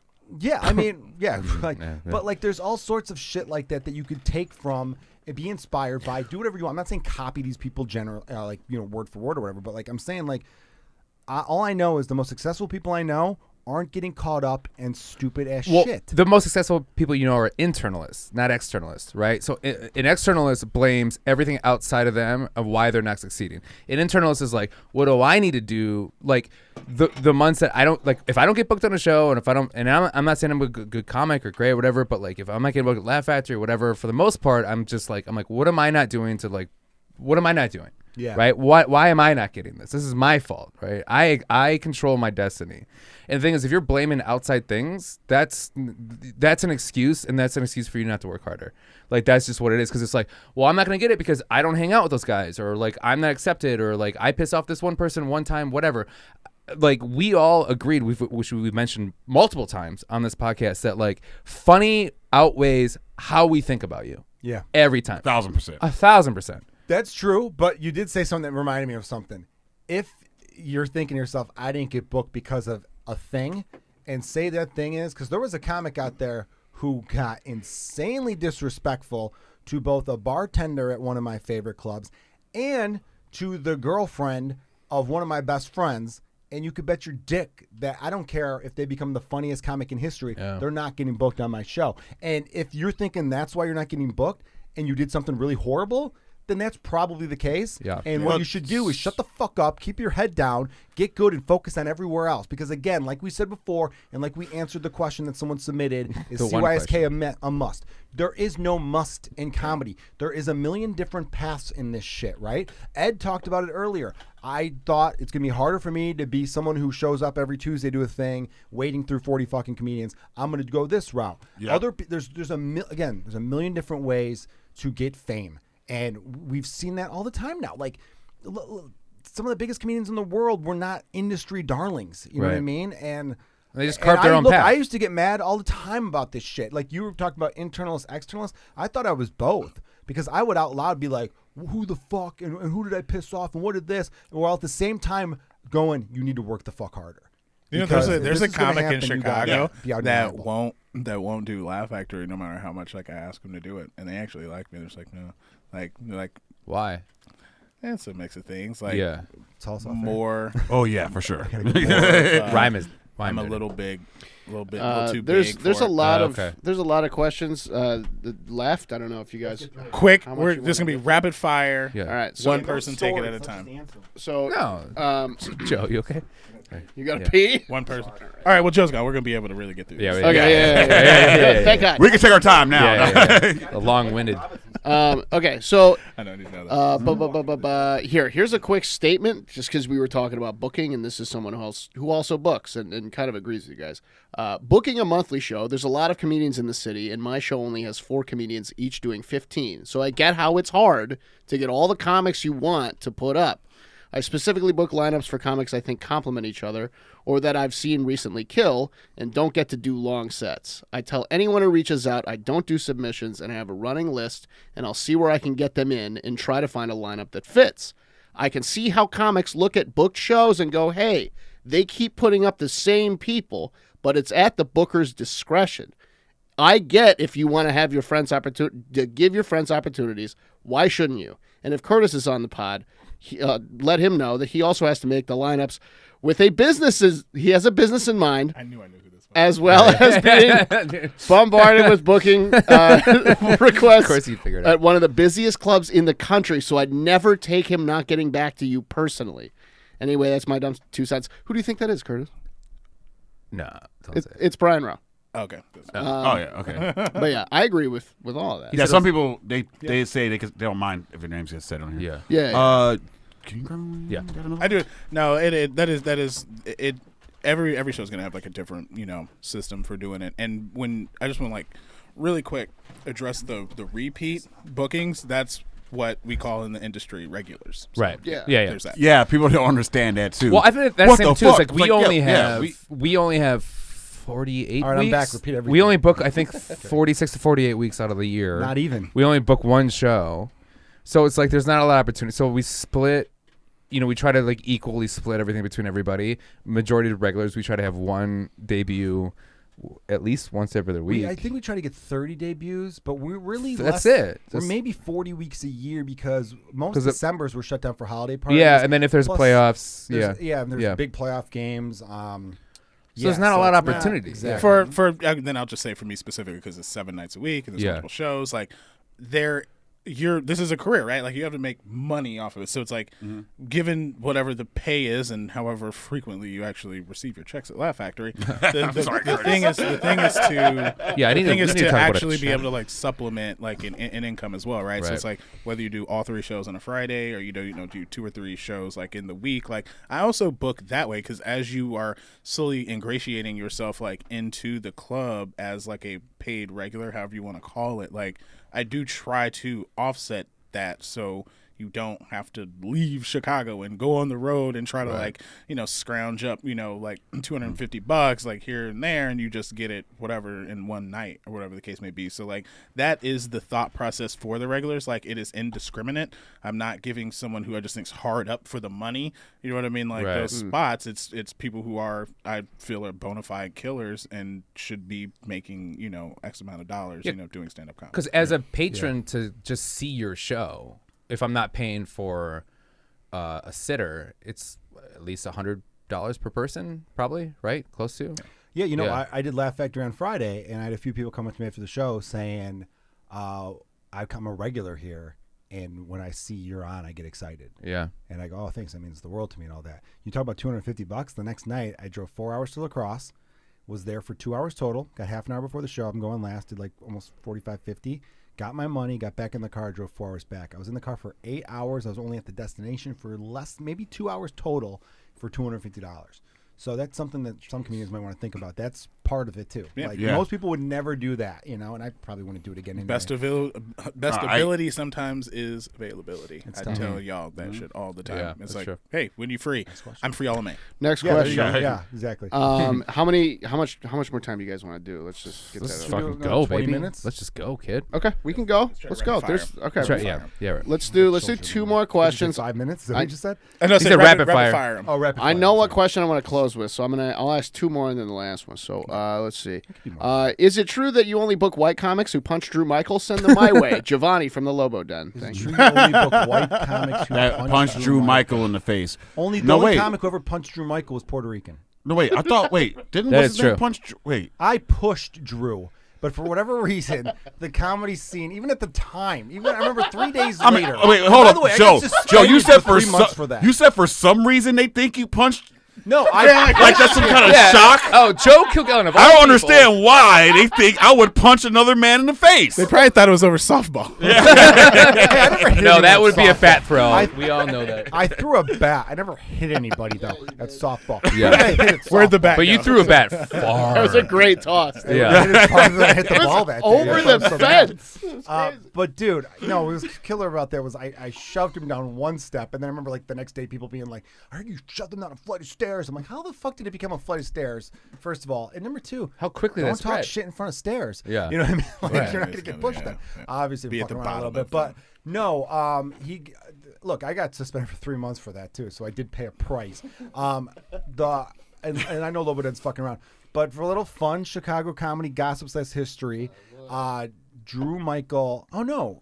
He didn't get punched. Drew Michael did the punching. Yeah. Drew Michael punched Michael Sanchez. Yeah, 'cause One his producer glass punched went into another, his, yeah. and his glasses, part of his glass went into his eyebrow, and he had to go get like 8 stitches. I had to walk him over to Northwestern, which is another reason that Convenient show location. is conveniently located. I had to walk him over Those there were all to get the nightmares. stitches and all that. I wasn't in the room at the time. I was out in the main bar, talking to probably waitresses and stuff. And Allegedly. Allegedly. and then I came in, and everyone's like, "Oh my god!" And people were freaking out. I'm like, "What happened?" And then I see Sanchez just bleeding from his eye. I'm like, "Oh shit!"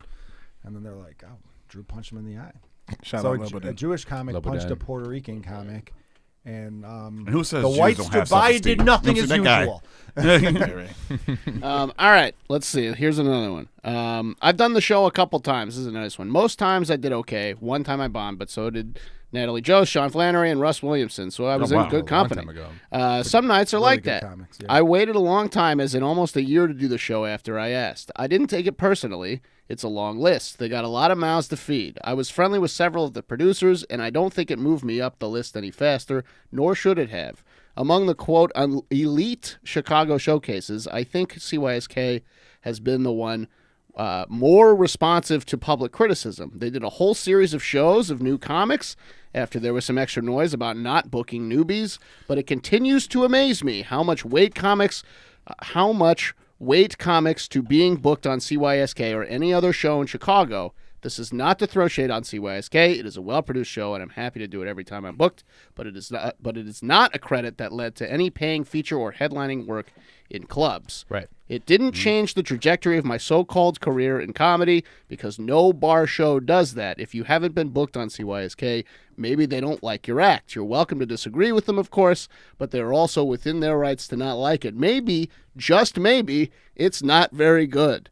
Or it's not the right fit for the room, or whatever. Maybe they just haven't seen the act in a long while, and you used to be worse. Probably it's going to take someone else to vouch for you at some point then. It's unfair, but who promised fair? What will never work in a public meltdown where you attempt to yell them into liking your act?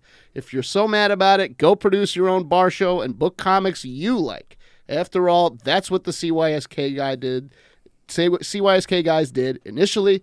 Over the years, some bookers are going to like your act and some won't. I don't see any reason to get mad about it. Peter John Burns. I was just gonna.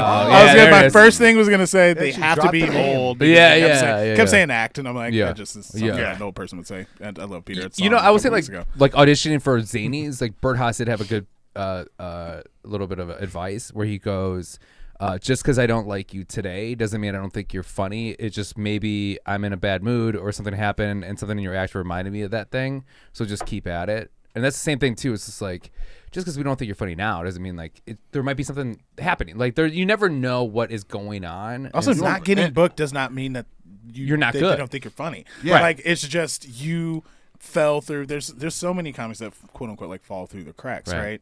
And it's like it could be neck and neck, like Ed said.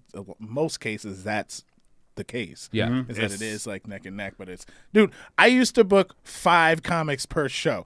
I book 10 comics now per show just to try to get more comics up. And even then it's like we put the same people up, like, well, I'm not putting the same 10 fucking people up. Like it is different people. There's just so many goddamn comics that, and kudos to the amount of like bookable comics, because I'm not just putting up like whatever trash. I think the scene is insanely strong right now. Yeah, I mean, I've been as the person in the room who's been in the scene the longest.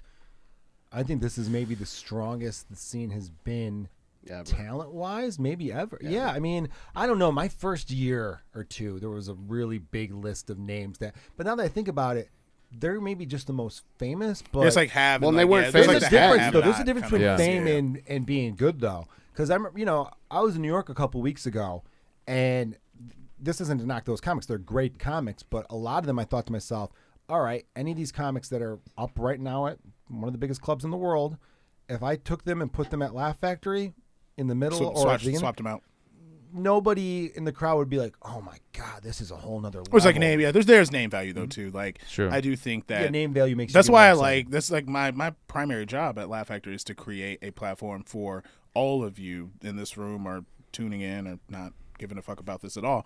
A platform to be that, right? Like 300 seat room where most places would just exclusively have it for a headliner that can sell tickets. Like I put it upon myself to try to sell the tickets to bring people in, so then you can therefore perform in front of them and kind of sharpen your tools, so then when you go to the East Coast or you go to the West Coast or you go on the road, like there is no room that intimidates you, because you've already kind of been there, done that on a Saturday night or whatever the night of the week is. And my thing I always tell people when I talk about Chicago comedy is everyone is a TV credit removed from being a household name. That is like the only thing that really separates, is like the talent level is there. You just have not gone viral, or you just haven't done a talking head Bravo TV show, or you know what I'm saying? Like, and whatever the audience the case doesn't give may a be. fuck, by the way. I've seen audience members literally be like staring at the comic with credits, and then the comic without credits goes up and destroys right after them. We've all seen that. Yeah. I do think so Curtis kind of hit something that I think is actually incredible. I'm not trying to like give Laugh Factory praise because they're Curtis in front of me, but like that's insane that like we as like a third tier kind of like supposed like level, like as in like New York, LA, Chicago, that like on a regular basis we can perform in front of like 350 people. That's insane that we have the ability to have like a theater. Yeah, I mean, you brought Drew Michael up. That was like when he first moved, and I mean, I know if he's listening. He ain't listening. He would say he came back. You heard his name mentioned. He's listening. Yeah, that's actually a good point. He would come back like almost like every other week, and he's like, he would. Yeah, he's like, I took this for granted. Yeah, Megan Gailey actually used to do the same thing. She's like, man, she's like, I kind of wish I would have like taken more advantage of You're doing a show when people are in the like people are on a balcony. Like to perform at a club. And then you have to look up to like connect with a balcony is insane. Like it's insane, and you're only 4 years in. Like that's crazy. I know that you have the ability to do that. Thanks, PJB. Question? Yeah, good. Thank you. John Burns, great dude. All right, here's we'll do a couple more. Here's another nice one. I've always had great experiences performing at CYSK. The producers are all great comics and great people, and I've always been treated professionally and respectfully by them. The perception, I wish. The perception that somehow their booking is unfair is more of a testament to the show being so good that people need to blame reasons other than their shortcomings on why they can't get up there. If you're good, CYSK will book you. The one exception being if you're an asshole about getting booked. Then you probably won't get booked. In terms of rumors, is it true I'm attracted to my dad? Would love to have that cleared up by next week. Let's all guess it. Yeah, that's what I thought too. Yeah, Joe Fernandez. Yeah. He didn't write his name, but we all know. We all know who that is. Yeah. And to clear it up, yes, you are 100. Who is Cuban? We might have to add a little Cuban comedian. Cuban comedian Joe Fernandez. Cuban, you should know. You are attracted. He guest host. He actually guest host Trigger Warning last night. And I actually brought that up. Like, since, I'm known for not booking Hispanics, I booked the whitest Hispanic in all Chicago comedy to run this open mic with me. Well, that is funny about not booking Hispanics. Literally, the logo was created by a Hispanic guy. Yeah. And so was the aesthetic of the whole layout. Anyway, go on. Well, America was built by black people, but we know how to disparage. That's true. That's true. Yeah. Next question. Here's another one. I've really enjoyed all the audition shows I performed on and really enjoy seeing the show. I miss going to album recordings. Me too, by the way, because that always felt like a time that the scene would come together and support each other. That's from Andrew Except for Shanklin. mine. Can I ask a question oh, that I shut asked? No, I've had the asked Jonah. least comics. Yeah. supported Shut album up. I asked Jonah this. real I think a tickets. lot. Yeah. Do you think that because of the pandemic and just generally like the flow of new comics into the scene, that CYSK kind of holds that same like kind of mantle as our do debuts feel the same? Because I feel like pre-pandemic, like there was like I'm making my CYSK debut, like shit, like everybody's like coming out. I'll be honest with you. There was one comic. I'm not gonna name the other comics. There was one comic that gave a fuck about Last their week. debut. That was Lisa Laird. Fucking murder. Lisa Laird great. gave She a rules, fuck. dude. She was Dude, pumping she up crushed the so show. hard. I was like, and then she she should be murdered. headlining now. Like, Like- she did everything right. Like out of all the debuts this year, like either they didn't give a fuck and they did good, or they didn't give a fuck and they bombed, or they gave a fuck and they bombed anyway. Like, she was the only one that did A, B, C right. Like, yo, I got a bunch of shows coming up, but this is the shit. Like, she knew. Like, which makes me feel like she might have been like one of the only comics that actually probably went to a show and didn't do it out of the debuts we saw this year. You know what? There's a good chance she treats every show like that, though. Which I is think she also does. awesome. Yeah. It's she not, does. yeah. Which I is was gonna also say a I can great tell you way that to for a be. fact. Yeah. She Right? 'Cause, no, definitely I've seen does her that before. for Yeah. sure. That's a person Yeah, that's she like does. that. So Murdered. Like, I almost yeah. wonder, but that makes a good point. If there are some comics who half-assed it or whatever, I wonder if it's other people being like, don't put too much pressure on yourself, relax, all that kind of stuff. And then because of that, they're too relaxed and maybe they phone it in a little bit or whatever. Who knows? God, I think I'm going back to like an hour and a half ago. But I remember when we first said we were going to do the auditions, I kind of gave shit during the meeting. And then I later admitted I was wrong. I was wrong. I think the auditions were a great thing, really. I don't think we get Initially, enough I credit was- for how much we dedicated. Like Ed and I, You guys and watched. I Blake wasn't there and for it. I'll admit Danny. I wasn't there. I mean, what were those 8 hours? 3 nights in a Alf, row. It initially, was you, it Ed, was Blake. Yeah. god awful. It was god awful. And then we did. That's why I want to do it more frequently and not just 2 nights or 3 nights of fucking. And then we had the callbacks, and that was at a different bar at the Pony Racer show. And like we completely changed the whole. We gave everybody a sold out show for an audition set. Like 100 people were there. Yeah. And it was incredible. Like it's just like we put so much energy into making things fair Once for again, everybody, it's- and we it's still the- got shit It's out. the kind of Well, thing. I mean, you can't can't make win. none of Yeah. y'all You happy. can't make it- It's like Yeah. we went through this, and then someone tweeted out, man, there was not enough Hispanic representation at the audition open mic. And I'm like, wait, what? I have a picture of the people that showed up. It's like I'm like, fucking yo, 80%. what do you wait? Is dumb that our shit. fault? Like, am I supposed to go down Humboldt Park with a big Puerto Rican flag and shit and be like, yo, you do comedy, dog? I mean, yeah, there are All some right. things that are beyond our control. I remember Yeah. there was an open mic where the open mic host said something about like there are too many white guys here. I remember being like, well, it's an open mic. You can't control. You can't be mad. Like, there's some stuff you So just cannot that- control. so that's the like, problem. We had a problem. I wouldn't say like as a problem, but I looked at it like, yeah, there were too many just like dudes coming in for the mics. So we kind of took a strategic approach, mainly because, like Kenda, who, incredible operations manager. great. I mean, Great. she was like, here, this is what I'll do. Like, I'll just start messaging fucking women comedy groups. Like, I'll join them, say, hey, smart. it's me. Yeah. You know what I mean? And Yeah. it was like, just like, hey, like, having a safe space is like key. Yeah. And just Yeah. like policing your own like club, which CYSK is absolutely not unsafe space, or has ever been even like questioned as being an unsafe space. So I don't want to like put that like into question. But Nobody that's, thought like, that until you obvious- said it. Yeah. Yeah. Like you I just get put what that in you're- everybody's in brain. an open mic setting is different. This is what open mic this was setting, yeah, this was kind of weird because I've heard one of our co-producers, I'll leave them out of it, but they were talking about like they did the open mic hosting thing for a while and they had a hard time bringing women there. I'm like, I run Trigger Warning, which is like the dirtbag open mic, and I get for what it is for open mic, a lot of women coming in there. It was just kind of weird that like at a comedy club open mic, which is probably the safest spot to be. I can't speak for women, but I would think so. Other than a fucking dive bar, you know what I'm saying? Like compared to a dive bar, it's like I just don't understand how they had how you guys had a hard time bringing women. And, well, I said all that really to just say that like you can't like make somebody want to do anything, right? Like you just have to kind of like build it, and then eventually it'll happen, right? And so we took an intentional approach, and we even just like kind of segmented spots out. We're like, yo, like we got like 6 spots.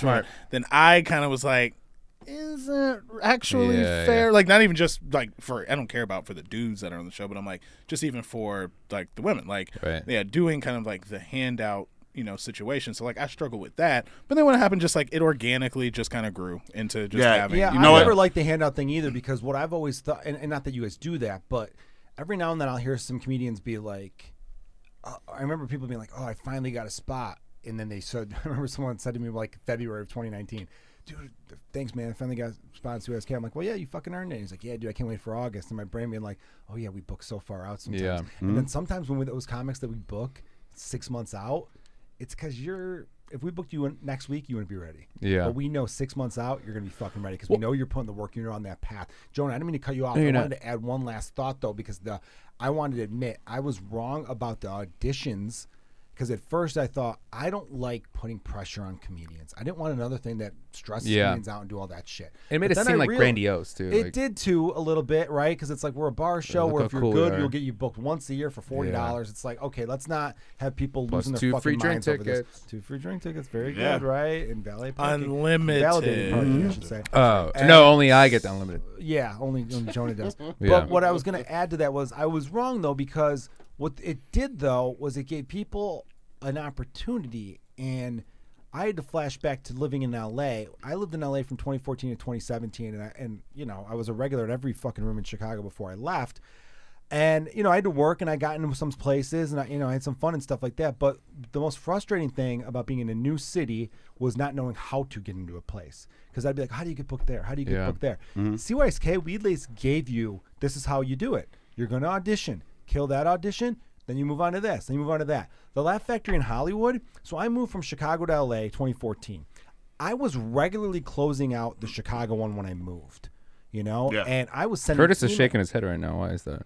He's nodding in agreement. It's a video podcast, you jackass. Oh, yeah. By the way, I can see it in his eyes. guys told your stories of how to get in there. I didn't tell mine because I don't want to make you feel bad. The club opened, and they said, would you like to perform here? No, I know. Well, that's because you're that old at comedy, you jackass. That's when they opened in 2011. And that's also when there was like 8 people in the I'm crowd. sorry, when I started like taking 3 or comedy 4 years seriously, it was a legitimate comedy club at the time versus back then when... Dude, the Laugh Factory was open Saturday. 2 days a week when you got it, you fucking asshole. Okay. By the way. Are you going to talk about the wind-up next? Hold on.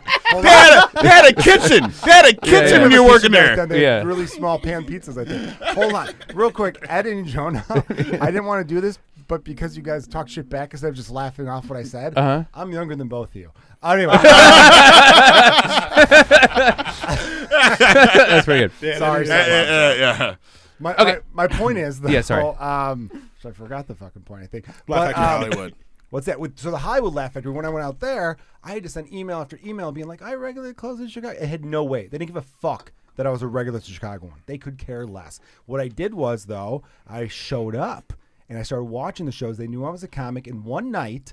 a couple comics were running late because the Clippers game went overtime. Yeah, the Clippers game. Eric Griffin and a good friend of ours, Chris Bader, were at the Clippers game, and it ran into overtime, and they were going to pump me up. And I remember checking my phone, being like, "Oh, that game's over with." And I got a text and be like, "Hey, if you're about to show up here, wait outside for just a few more minutes." And then they put me up. I fucking crushed that, and I thought, "Oh, I'm in." No. They heard I did well, so then I had to audition for the Tuesday night, like you do in Chicago. I did great there, had to do it again, did great there, and then I was in, and then I got some spots. I wasn't getting Friday and Saturday night because I didn't have credits, but I was getting, some spots and some Long Beach Laugh Factory spots anyway. My point is, though, I didn't go, this is bullshit. Right. I didn't freak the fuck out. I didn't get bitter or mad. I said, okay, what's the process? So I learned to appreciate the places that give you the process, because there's a lot of clubs, in New York and LA where you're like, how do I get booked there? And the answer is, we don't even know. Yeah. We don't even know. I know comics who moved from New York to LA. They were regulars at the Comedy Cellar. Regulars at the Comedy Cellar for years, which is considered maybe the best comedy club in the country. I think so. And then went to LA and couldn't get past at the store. Look, I know everyone hates him now and well within your rights, and rightfully so in a lot of sense. Louis C.K. famously did one of his specials at the Comedy Store. Why did he do it at the Comedy Store? Because they wouldn't pass him. So it was almost like a rite of passage. Kind of like a fuck you. Yeah, because would it be a rite of passage or a fuck you to the? both, I would say guess. fuck you. Yeah. Because, well, he was a regular at every club in New York. He was out in L.A., and the Comedy Store was the only club in L.A. that was like, no, we're not booking you. We don't care how big you are in New York. We don't like your style of comedy. So I think Seinfeld the same thing, where the Comedy Store just wouldn't pass him for a long time. And you know what I mean? Did they roll up and die? No. But I wanted to bring this all full circle to be like, as much as I didn't like the auditions at first, I'll admit I was way off. And you guys put so much fucking work to it. At the time, I just had my second kid, so I wasn't going to sit through. Yeah. Oh, no, 70 Joe, we comedians. understand You that. guys Yeah. were fucking amazing. I couldn't believe it. I literally asked them, like, wait a minute, you guys sat through 70 comics and nobody got up and left? And Ed, you're a smoker. You didn't get up for one smoke break during that whole thing. I did. I ain't gonna lie. I ain't gonna lie. Dude, someone told me dude, you did. We did have literally, like this. How like night 2. This is how quick it was. The first sentence in the comic's mouth that came out of the comic's mouth, I was like, I know what this is. I'm gonna get up and smoke now. No, like literally, like some people come up on stage and be like, they'll say something outlandish. Like, oh, you just here just to be here. You're not even. Yeah. You're not even. We also had our own personal server too that helped out. Yes. Yeah. Remember that? We'll Yeah. leave her Yeah. name out of it. But okay, so the last thing It's an old fling of Jonah's. Oh. the last thing I want Yeah, to and God bless her heart, I by the like way. that. amazing. Cousin She had a deal with all of us. Yes. Worked at that She had a part, deal with all of us. Honestly, like the way that was going, but we can. So can I finish on the last part? then The we first can part get they mentioned is they were saying about the album recordings. No, this is important. Oh, yeah. They're simply album recordings. We literally, and James and I talked about this. We are not doing album recordings this year to fit all the debuts that we promised before. So we are taking a pay cut. We had 4. We had a happening year. We had a this year's year? worth. No, but we were had supposed 4 to. You were out- supposed to do it. I was supposed to do it. We had other Mike people Robinson, that did it. Yeah, and other so- people. But and the then point I is think that we delayed all of those recordings so we can get in all the people that got canceled on because of COVID. Mm-hmm. So we are saying no to money to make sure that these comics get the spot that we promised them. Yes.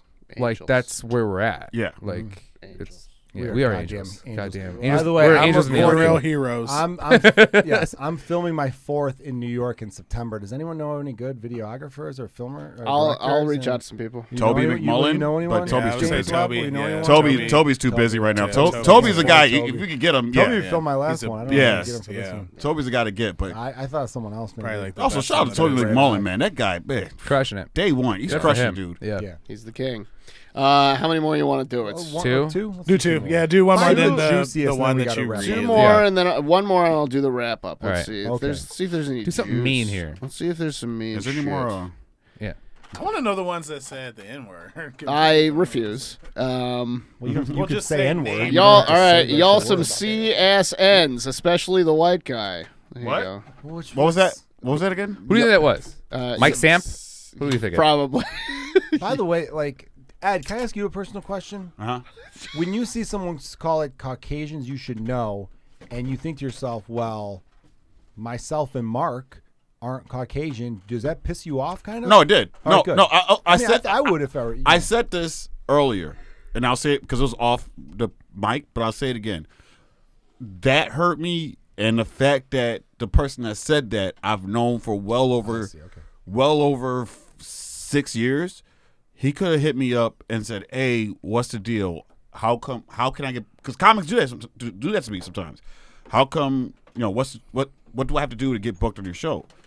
And I would have easily told him, your name came up. We're just behind on bookings. You're probably gonna get booked on 2023. Yeah. I know that's crazy, but that's just the way it is. Yeah, we took a year And that would have been it. Yeah. But you know what? Let's be honest. This motherfucker was clout chasing. This motherfucker was clout chasing. He had a manic episode. For sure. I'll give you that. Yeah. But Let's not get too but far I'll tell you into this. that. I'll tell you this. There's another comic that not recently. their mental I'm sorry. health, There's another comic that recently did a show on a Sunday night at Laugh Factory. that kind of shat on the show a little bit. Laugh Factory? Yes. It was a Sunday night show. I'm trying to drop hints, so I'll drop names. It was an audition show. Ah. Oh, okay. Okay. Right? Yes. Everyone was just like, yo, hell yeah. Call spade a spade. Whatever. I just really feel like because it was 2 days apart, that person seen that kind of behavior and was like, there it is. And then they shouted that person out in one of their posts, too. Did they? They did. Yeah, they did. Yeah? Yeah. Yes, they did. They did. They did. So Yeah. that's You might have some point there. what I feel like. I mean, yeah, you can't discount mental health and stuff like that. Just from his past behavior, though, I think it was a clout chasing thing, and he's just seen someone else kind of operate in that same mode. I think it was and tried to recreate it. Well, that's what we're doing right now. We're clout chasing. We're definitely clout chasing. I just wanted to address CYSK because this is something that I feel like I've already had to address a few times. We can clip this, you can put it out. I don't really give a shit. I'm a boss. Number one, I don't have a white boss or a white owner. You don't. White people work for me.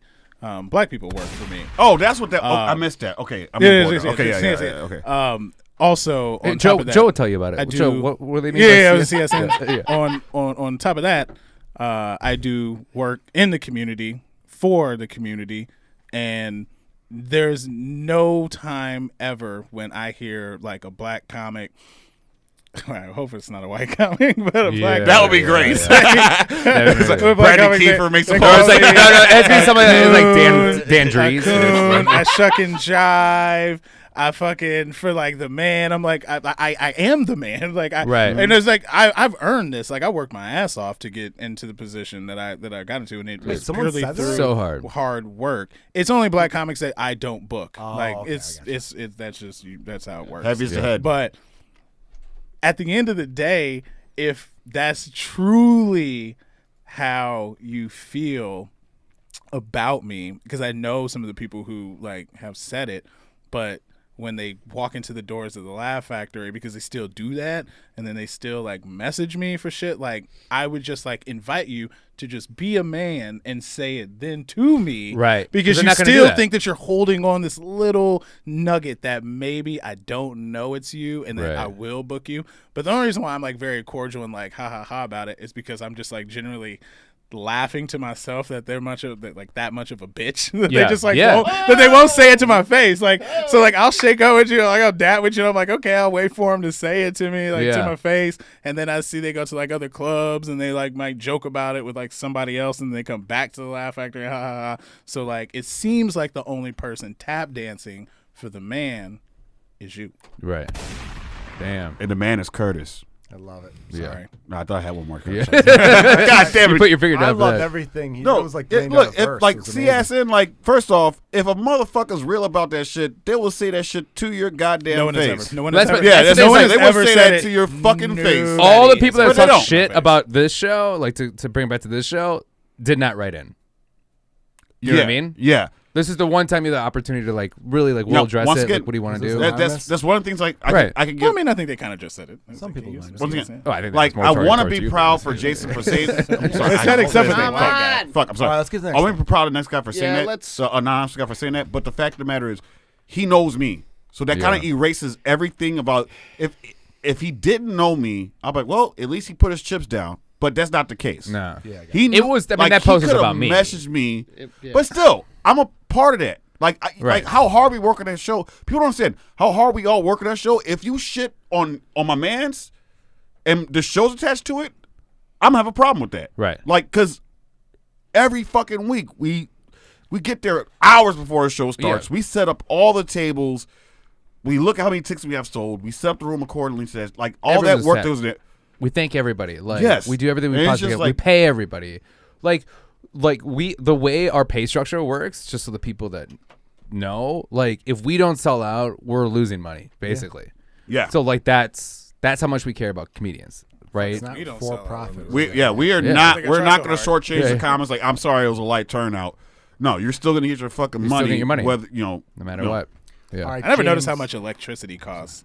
I just want to say that. You should know this. I don't know how much. It's I never knew until that I place? really saw the bill, and I'm like, Oh fuck. yeah. I can't imagine what it costs to heat that The place. fucking, Laugh Factory? Oh my the pressure God. to sell is. No, that's why the Laugh Factory is always cold. That's why you open.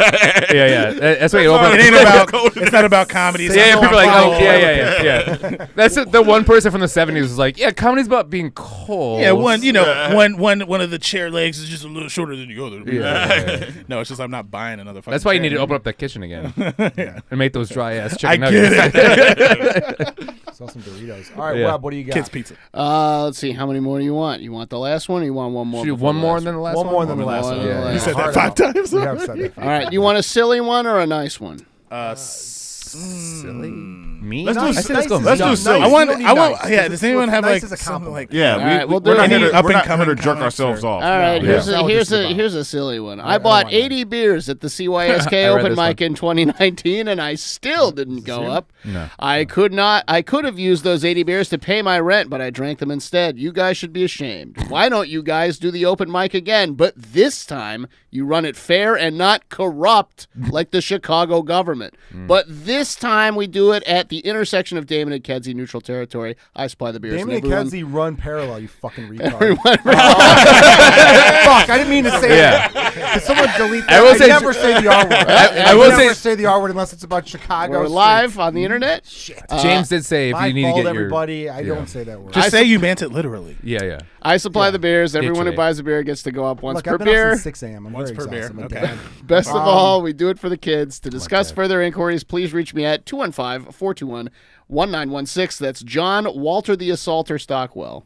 Is this really the person they gave their name? Yeah. And he read his John phone number. Stockwell. I'll Let's say- call him. Yeah, I know Somebody We John. call put him. it in there. All Somebody right, call him. so- Somebody call him. I'll call right right now. now. So John, I'll Yeah. text him. So So sorry John, about the R word. I didn't mean that. Yeah. real, real quick. never This said is that. before. Like I think now that bars are hurting for business, we'll be able to negotiate a better deal. Us? Yes. No. No. Because like. Well, real quick though, no one said buy 80 beers, you automatically get a spot though either. Okay? No, we didn't say that, but they were like, when it came down to us doing the open mic at the said venue, I'm gonna leave it out the name. They were like pushing back. Oh, I see. They were pushing back. Like I don't know about my. I'm like, trust me, there'll be a bunch of people in here.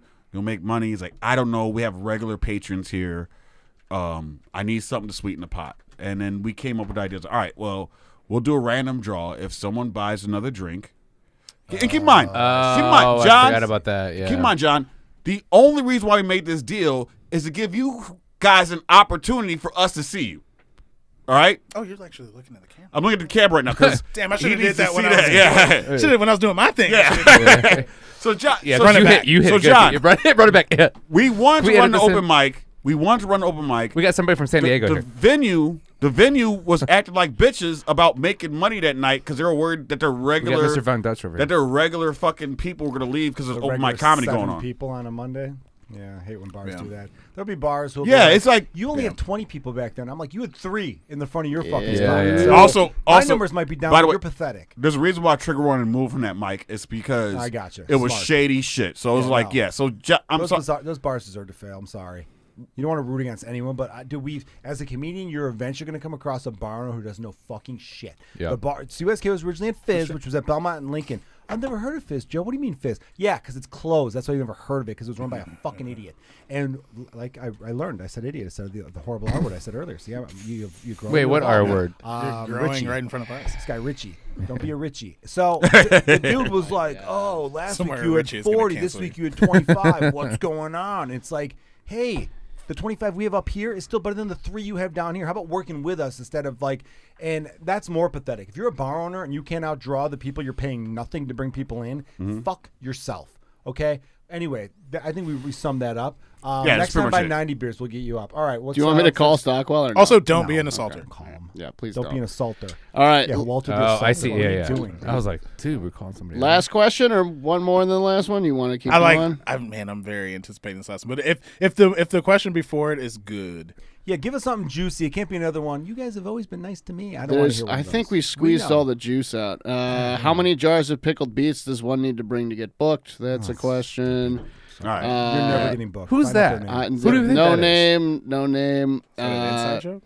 Let's see. I don't Is get it it. true? Nope, we already read that one. At the end of the day, it's a bar show. True. It's a good bar show. True. It's a well-produced bar show. It's a well-promoted bar show. True. It's a bar show I love to perform on, True.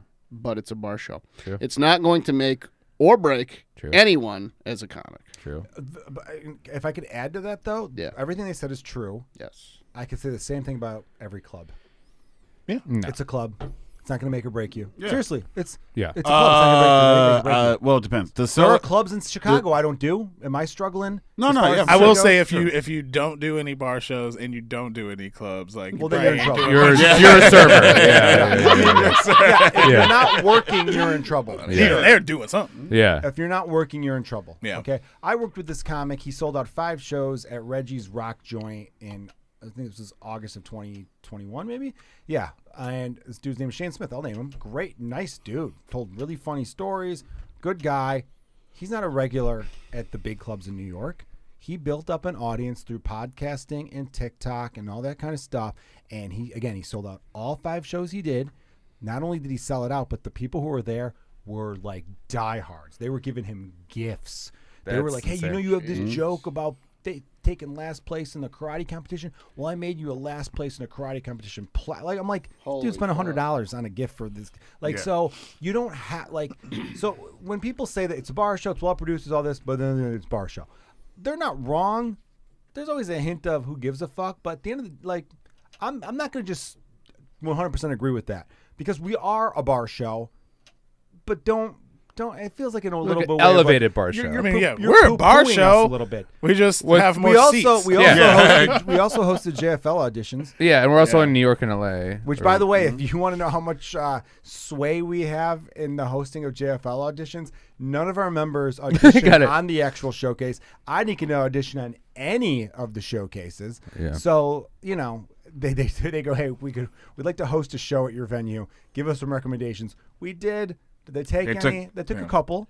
For anybody who thinks I just booked my friends. Right, yeah. Literally, yeah. It was that was it. So I don't book any of my So friends, actually. even just say it's just a bar show is a little because even JFL comes to us and they depend on us to provide them an audience Yes. for the JFL auditions. That says something, Yes. Because guess what? Are they doing that at not to shit on the rooms like Chuck or They were, I think. they were? Chuck's has done it before. Lincoln Lodge. Chuck's has, yeah. Chuck I know has Lincoln done it. Lodge does it still. No, but look, we are a bar show. Chuck's a bar show. Lincoln Lodge has its own venue now, which is amazing and it's great. So good. But I don't disagree when people go, look, you should say to yourself, it's just a bar show in the sense that if I don't get booked on it, it's not going a to big stop deal. me from my ultimate yes. goal. But if you're one of those people going, it's just a bar show is a way of like disrespecting it, you're wrong because it's been a bar show that's been running for nearly 14 years now. And it's been dominating for a long time. And Joe, and it's brought so much joy to so many people. Can I tell you and all this? that stuff. I'm going to say this. That's how I felt most of our debuts went this year.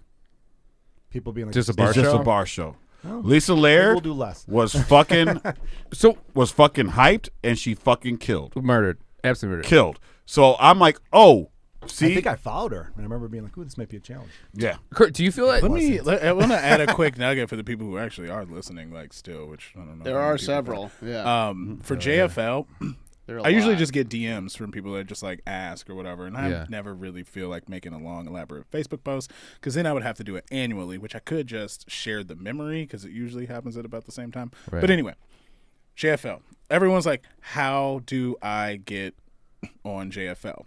I'll peel back a little bit of the curtain just for me personally. So like, I am a part of the like, I say booking process because it's a little different. Like what my say doesn't go necessarily, right? So this is what I've done. I'll start how it all began. Whenever I first took over, like Emily left and it was like my first day was like actually right around auditions. So I went to Lincoln Lodge and I met Nick. And I was like, hey, Nick, I'm Curtis. Like, I run the Laugh Factory. You should, like, come and check out a show sometime. Like, we put up, like, we showcase all local comics. It's, like, what we do, da-da-da-da. He's like, all right, it's cool. One of the bookers for JFL. Yeah. I got you. And then he went to Jokes and Notes after the Lincoln Lodge show. I followed him to Lincoln Lodge. Mary was there. I was like, hey, Mary, what's up? And Mary's like, oh, hey, baby. Like, she's like, hey, Nick, this is Curtis. Like, hey, yep, we met at Lincoln Lodge. I'm Curtis. I just want to let you know, like, Laugh Factory Chicago. Don't know if you remember that, but Yeah. I run the club now. Booked there. Local showcase. We showcase all local comics. Like put up six nights a week. He's like, all right, cool. This was a Friday, so the Lincoln Lodge or the Jokes and No showcase ended. Everybody kind of hung out, whatever, talked to him, but we still had that 9:30 show, I think it was, at Laugh Factory, and for whatever reason, it used to be Funked Up Friday, but AJ was gone or something, and so it was just a showcase, and I was like, well, I can give you a ride. And so I took Nick from fucking MLK all the way to Laugh Factory just to watch the show. Wow. And I was just like, here you go. And so he's like, oh man, this is great. He's like, thanks for whatever. Took him back to wherever the fuck he was down, I don't remember. Yeah. And it was like, cool, done. A year later, like to the date, I get an email from like their assistant, and they're like, hey, like, what do you think about maybe putting on a showcase? And I was like, fucking absolutely. They're like, well, what day works? I was like, I will make any fucking day work. I was like, I will pack that bitch out like you've never fucking seen. Right. And we did it on a Thursday the first time, and they picked the people. Like, because they didn't know me. Like, I didn't have any credibility. Like, I was just a motherfucker running a showcase at local comics. So that was like the second year. Third year, they're like, hey, who do you like? And then I'm like, well, here's the list of comics that I think should get it.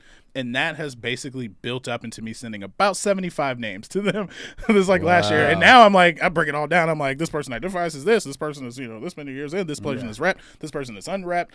And it's a mixed bag. The more people that you have vouch for you, whether they're a previous new face, whether they've done a showcase in Montreal, whether representation, like get a fucking bumfuck manager just for like that first couple weeks and just like whenever they're about to scout, so you can have somebody else vouch for you, because the club that hosts it can vouch for you, I can vouch for you, like other people can, but it's just it's how many people can speak for you.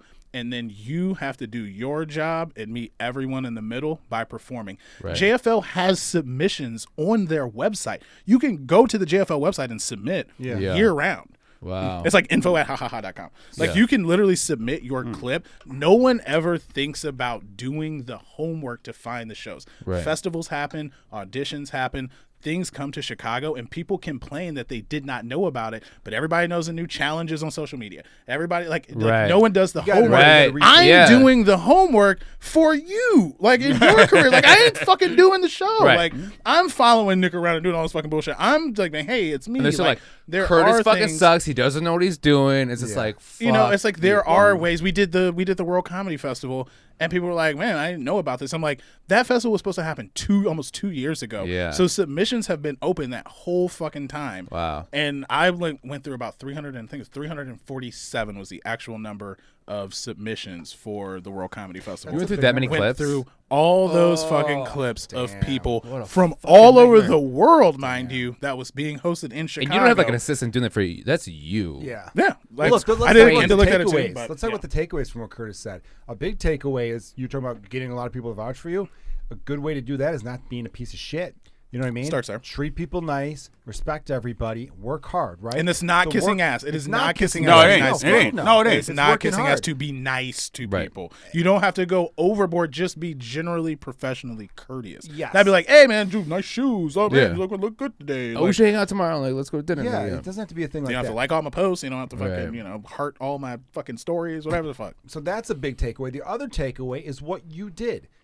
It's meeting the guy, telling him who you were, going to another venue because you were supporting that venue, Jokes and Notes, great venue. By the way, I think the reason I forgot it way back when is because they're You're open. racist. Their night was Yeah. Wednesdays. Yeah, I and it agree. was I agree with CYSK. Ed actually. No, CYSK was on Wednesdays, and they're like way to The get mic, audition the mic was Wednesdays. Mike was on Wednesdays. I did. I only did Jokes and Notes twice, and both times was a Thursday where I got invited down, and Mary wasn't there either times, and I killed both times because I was good. The funniest thing about Jokes and Notes is when, because I was down there, like I went down all the time, and people were like, man, you didn't go to Jokes and Notes. I ain't seen. I was like, when I was there, I was nobody. Why the fuck would you Right, go? would you go? Like, I was a member of the audience. Like I don't stick out more than anybody. Jokes and Notes. I'm sorry, real quick. Go ahead. I'm sorry. Jokes and Notes is the only place in a 3-minute open mic set I got 2 applause breaks.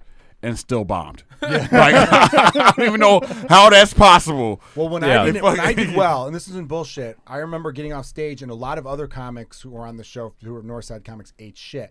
And someone came up to me going, "You're the only one who didn't bitch about not getting laid and living in a shitty apartment." And I'm like, oh, that was a lot of white guy comedy back then. Was like, I can't get laid. I live in a garden apartment, and I was the only one. No, they want bravado down there. Tom Thakar got played off at the JFL audition. And he's a great comic, and he got new faces that year. Well, that's another thing people need to understand. We've seen people destroy their new faces auditions and still not get it. David Drake. David Drake's a famous example. David Drake. I wasn't even living here at the time. I remember everyone being like, Drake. David Drake dominated. I literally said, I was like, if David Drake doesn't get this, I have no hope for Dude, new I've faces. seen Marty That's DeRosa. I still have hope for Gillette. I've seen DeRosa and Callis have audition sets where I remember being like, Danny if you guys at don't Laugh get Factory, picked, yeah. if you guys don't get picked, I'll say it right now, Kristen Toomey at CYSK this year at that audition, Oh my if God. she that doesn't was get incredible. picked, burn it all down. Yeah. But then also, it doesn't matter because Yeah. she's a star in Yeah. my mind. I don't give a fuck if some festival agrees or not agrees. The other point I wanted to make, that was the point I was making.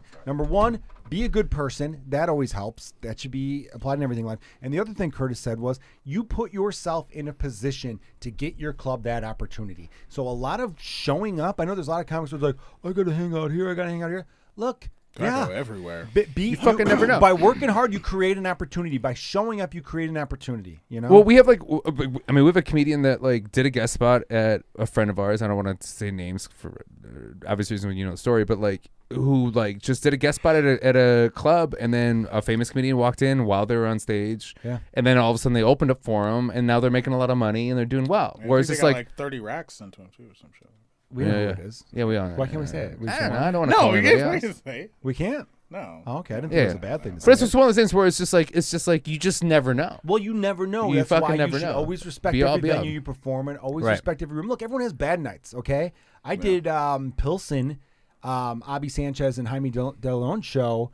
What was it? I did it in February. I ate shit on that show. I had a horrible set. That happens it's going to happen We to all heard everybody. about that. You know, oh, did you? But at the end of the day, you create a lot of your own opportunity. I know. See, the thing is, as comedians, we hate cliches. Our brains are designed to make fun of them.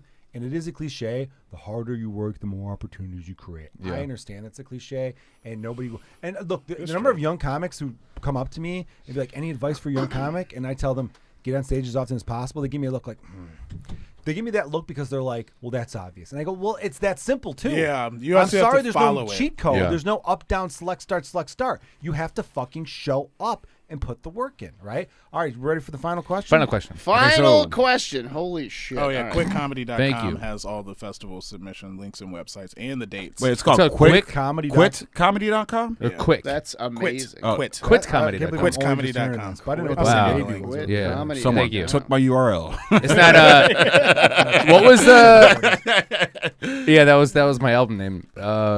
What Quitcomedy.com. was the Here, open I'll send you, James, I'll Bad send you the Slava? link real Remember quick. Bad Bad Slava? Slava had a lot of shit. Yeah. Yeah.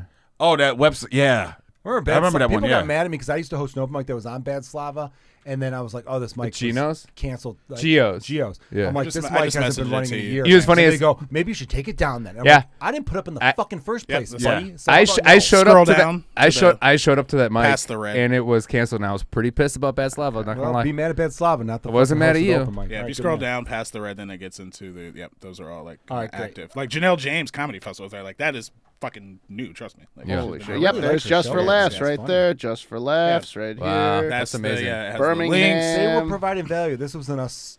Yo, addressing what a shit we didn't Look at fucking this shit. Quitcomedy.com. Montreux, Great. Edinburgh Fringe, Wow. Adult By the way, they make it Swim. All they have the contact information. They have the Atlantic URL City. address to submit. Like that's your manager. This that's is why your you talent want- agent. That's your This is why you listen to this podcast for 2.5 hours. Oh, Is yeah. for this. For this right piece here. For this one piece right here. One I'll make a post. Fast This forward to one-off 2 hours and podcast. 32 minutes. All right, let's get Do the you last get paid question. 'cause per I'm about to review? Do you piss have my to, thighs. All I right. also did. Last question. CYSK has been a true touchstone for comedy in Chicago and beyond for over a decade. In that time, the landscape of stand-up here and in general has changed drastically. What? You good? Yeah, I spilled some. No, it's fine. No, I didn't. What changes, positive or negative, in comedy over the last 14 years have you noticed? How would you do things differently given the option to go back to the beginning, or would you even do things differently? And where do you see things going, and how do you see your role as a show affecting the future? Love, me. Aww. Oh, From you, James? Really? Yeah. Oh, okay. P.S. Why is Ed Town so racist? There we go. For a lot of I reasons. tell you this, man. Just Colombians alone, just Never liked that him. one demographic I was group. actually- Go I on. was ready to hang you for Rosario already. Dawson is not a good actress. Yeah, but she's okay. Come on. She's I'll great. address it real quick, and then you guys could all close it out. Yeah. What changes have you noticed in the last 14 years? Let's start with that. The changes. Positive and negative. All right. That's a joke Positive changes have been the fact that everyone's more aware that we need diversity and we need variety and we need to try to control our own destinies as much as possible. I'm seeing way more comedians, whether it's the stuff Tim Smith and Alex Dragovich and Tommy Sheehan do, or like a comic like Ali Drapos making these fun sketch videos that's just basically her doing them.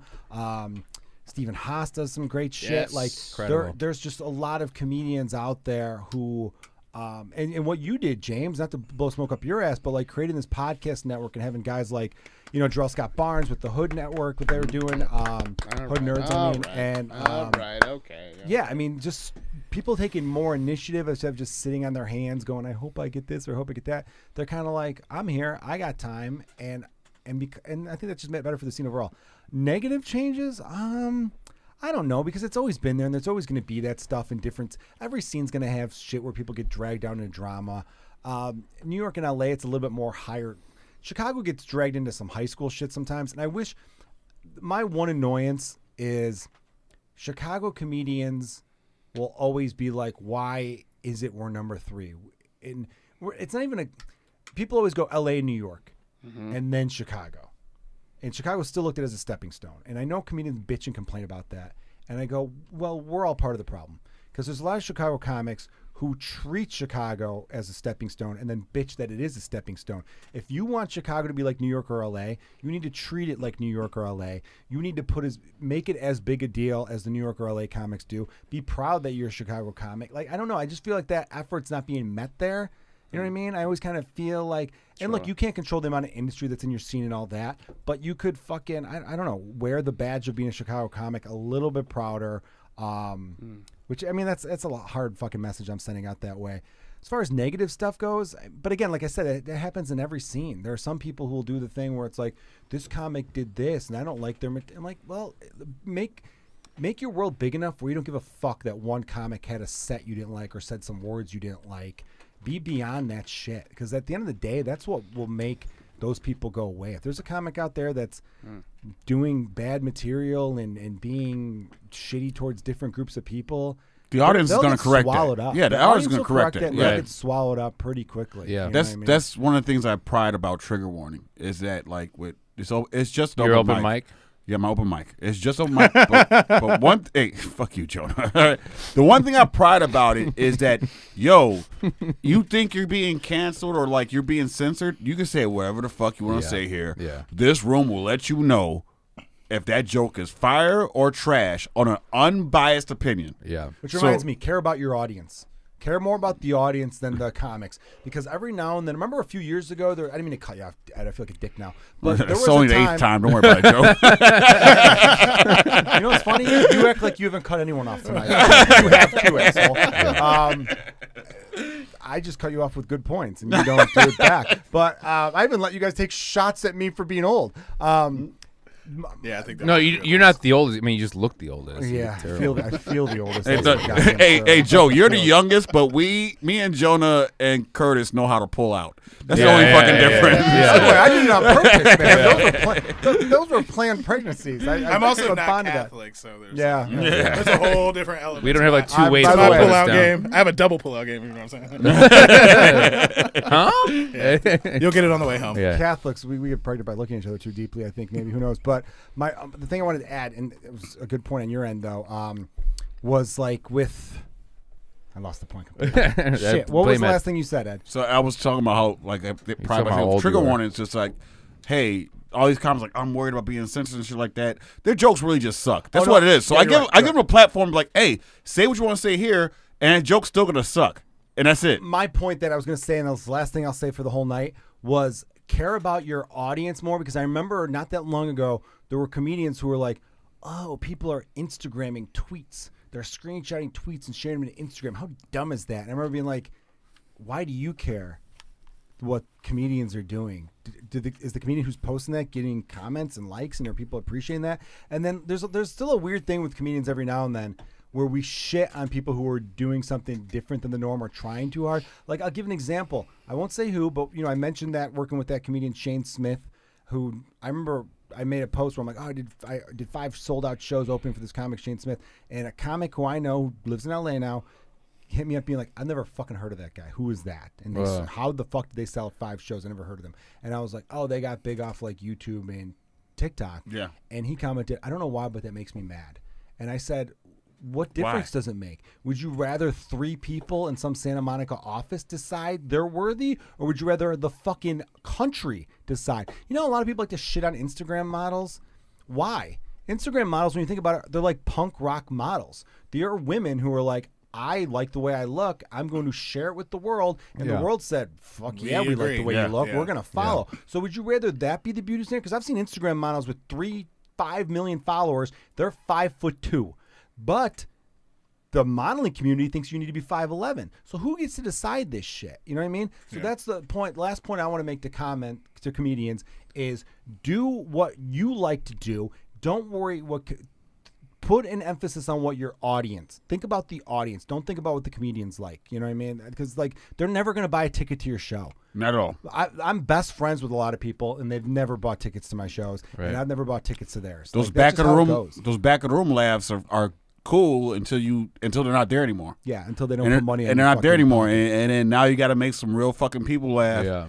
And all that shit ain't gonna fly. Well, you can pick out a friend's laugh. Because you're not getting a big enough laugh in the front of the room. Yeah. It's kind of embarrassing. Well, I just have a distinct laugh. Except for Curtis's. When I hear Curtis's laugh, I'm always like, I blush. One of my favorite things to do is not one of my favorite things. I don't like having bad sets, but I'm having a bad set. Like, all my friends are assholes. So they will laugh when I'm having a bad set. Not at my good shit. So so I'll be on the stage and there'll be laughter in the background. I'll tell the audience, I'm not killing. Those are comics in the back. And whenever they laugh, understand that wasn't a good joke. Yeah. I'll go of the changes. I think a positive change. I don't even know if it's necessarily like a change. I think it's like a natural progression. I do think that Chicago has always been seen as like the dojo, the minor leagues, like whatever you want to call it, like really where people kind of like get their chops, right? Like people will move to Chicago to get better, to then like subsequently like LA or New York, like somewhere else. And I think what has happened as of fairly recent, maybe last 3 to 5 years, not counting the pandemic, and maybe even counting the pandemic, is that there have been opportunities that have come to Chicago, and albeit it was a place where industry would come into and like peek around and see what they can get and then like poach it out to, one of the respective coasts. I think there have been opportunities that have come here, albeit not maybe enough to satisfy people necessarily staying, right? And then that alludes to the negative side. And Joe actually kind of hit it on a little bit, but it's kind of treating Chicago like a stepping stone. I have this, maybe one of the things that irks me most of trying to do what I want to do here in Chicago is that a lot of veteran comics that I look at as legends, treat Chicago like a tour stop. Yeah. So it's not like, hey, this is like I'm repping Chicago, like I hold it on my back, like I put on for the city. It's like, how much can I just milk the city out of whatever? Like people who live in New York, Chris Rock, like whatever the case may be, that live in these, in their respective cities, they they work those rooms, right? Like they'll pop up, whatever. They'll like show up, and it adds to the credibility, the marketability, the visibility of those rooms. The seller is the seller because that is where the top of the top will pop in. Right. If that didn't happen, the seller is any other club. The seller is a fucking seller. You know what I mean? Like, so it does help that because the legends of the game treat that room as a spot to kind of behold that New York comedy. That room within itself is what it is, right? And as much as we want to say that Chicago is like the greatest city, in the world for comedy, the comics that are making it that like aren't even treating it that way, right? Like, so how do you change that? I mean, I don't Reverse know. engineer? I don't know. I think I don't know if it's necessary. I just think what should happen is that the rooms that we do have, CYSK, Laugh Factory, Lincoln Lodge, Zanies, Comedy Bar, whatever showcase, Camp Chuck, whatever.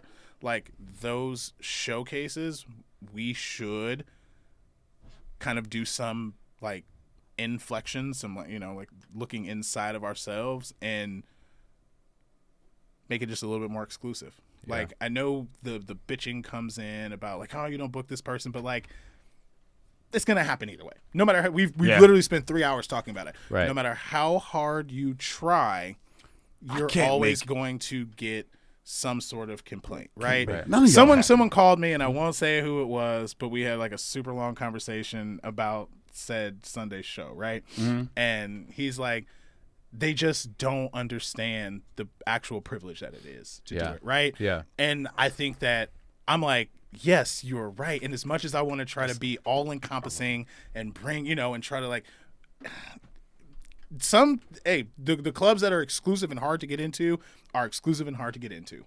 Period. Right. That's it. Period. Point blank. There is if it ain't fair to you, it ain't fair to you. There's such a big independent scene right now where these are the shows you guys are going to do. Yeah. And there are places for everyone else to like work in, right? Like it's totally fine. Like y'all can be there, y'all can hang there, y'all can do whatever we're gonna do, like on whatever particular night of the week it is, right? And that can be the place for you until maybe you feel like, and even if you're not, one thing that I hated for a while, there's like a comedy club that literally did not book certain people, right?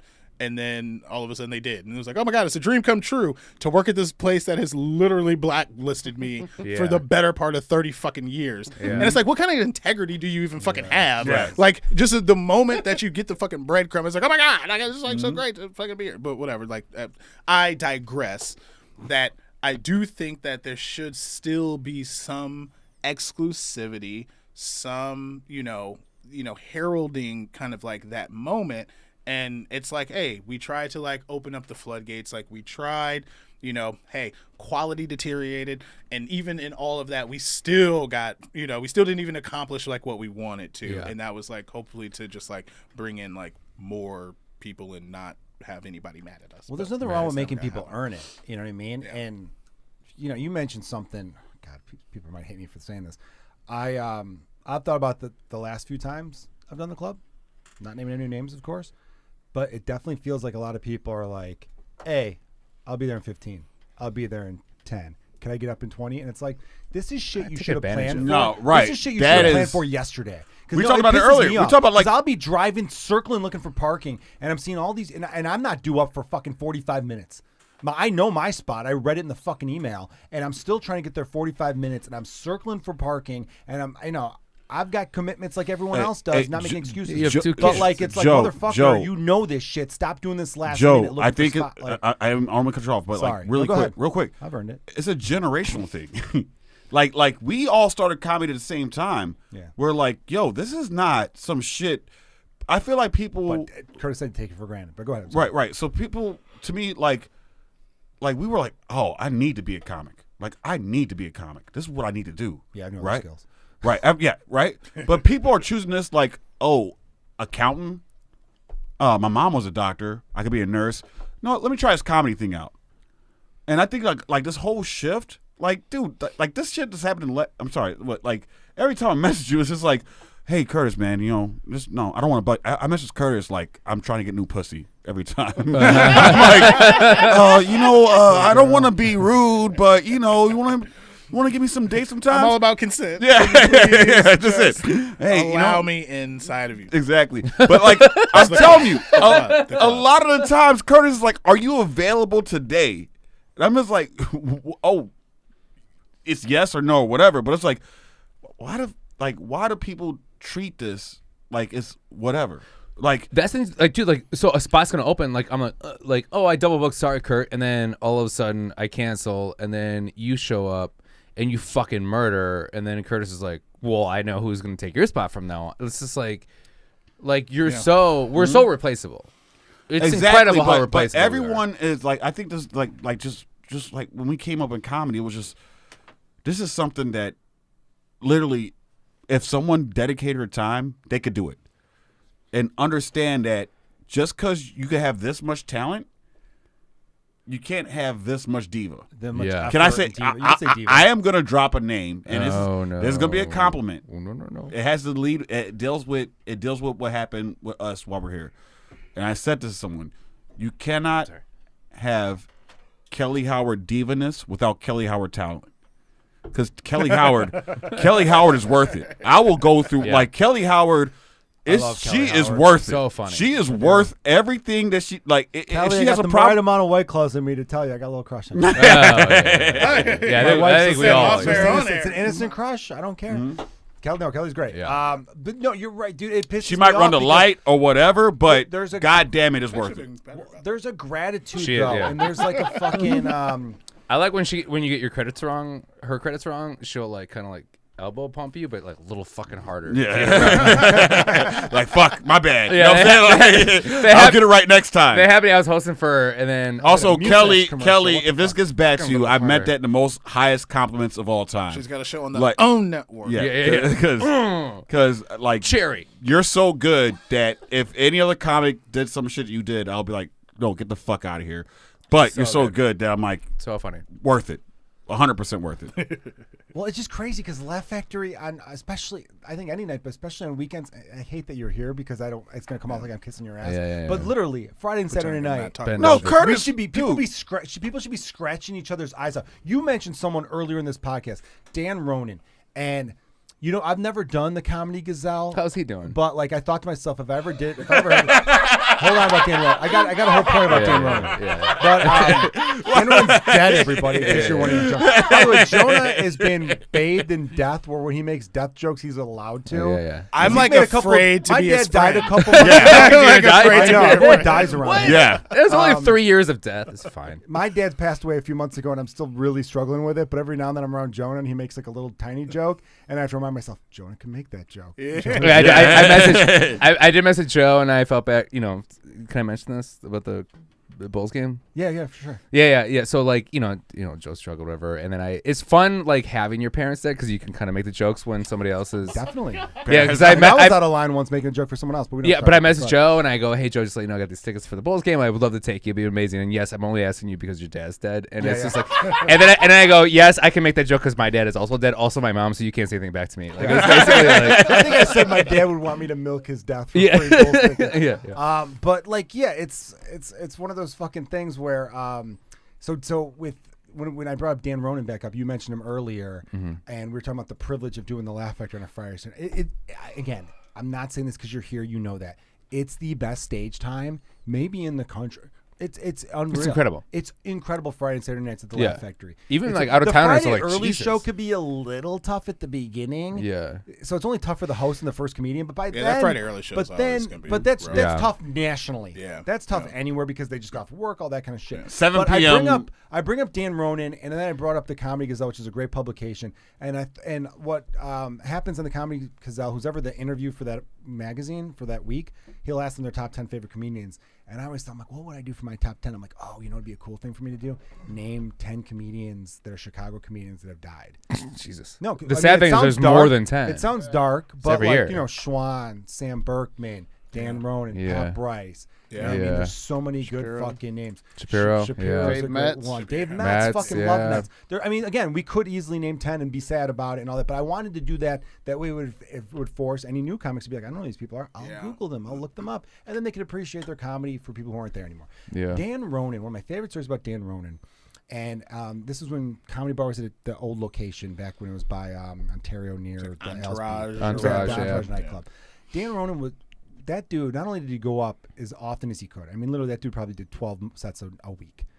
He went up to Sahar, who's general manager of the Comedy Bar, and literally said, "Hey, can I get up tonight?" And she was like, "No, I mean the show's booked. You mean?" She was kind of like, "What are you even here? It's a booked show." And he was like, "I will pay you $50 if I could do 3 or 4 minutes."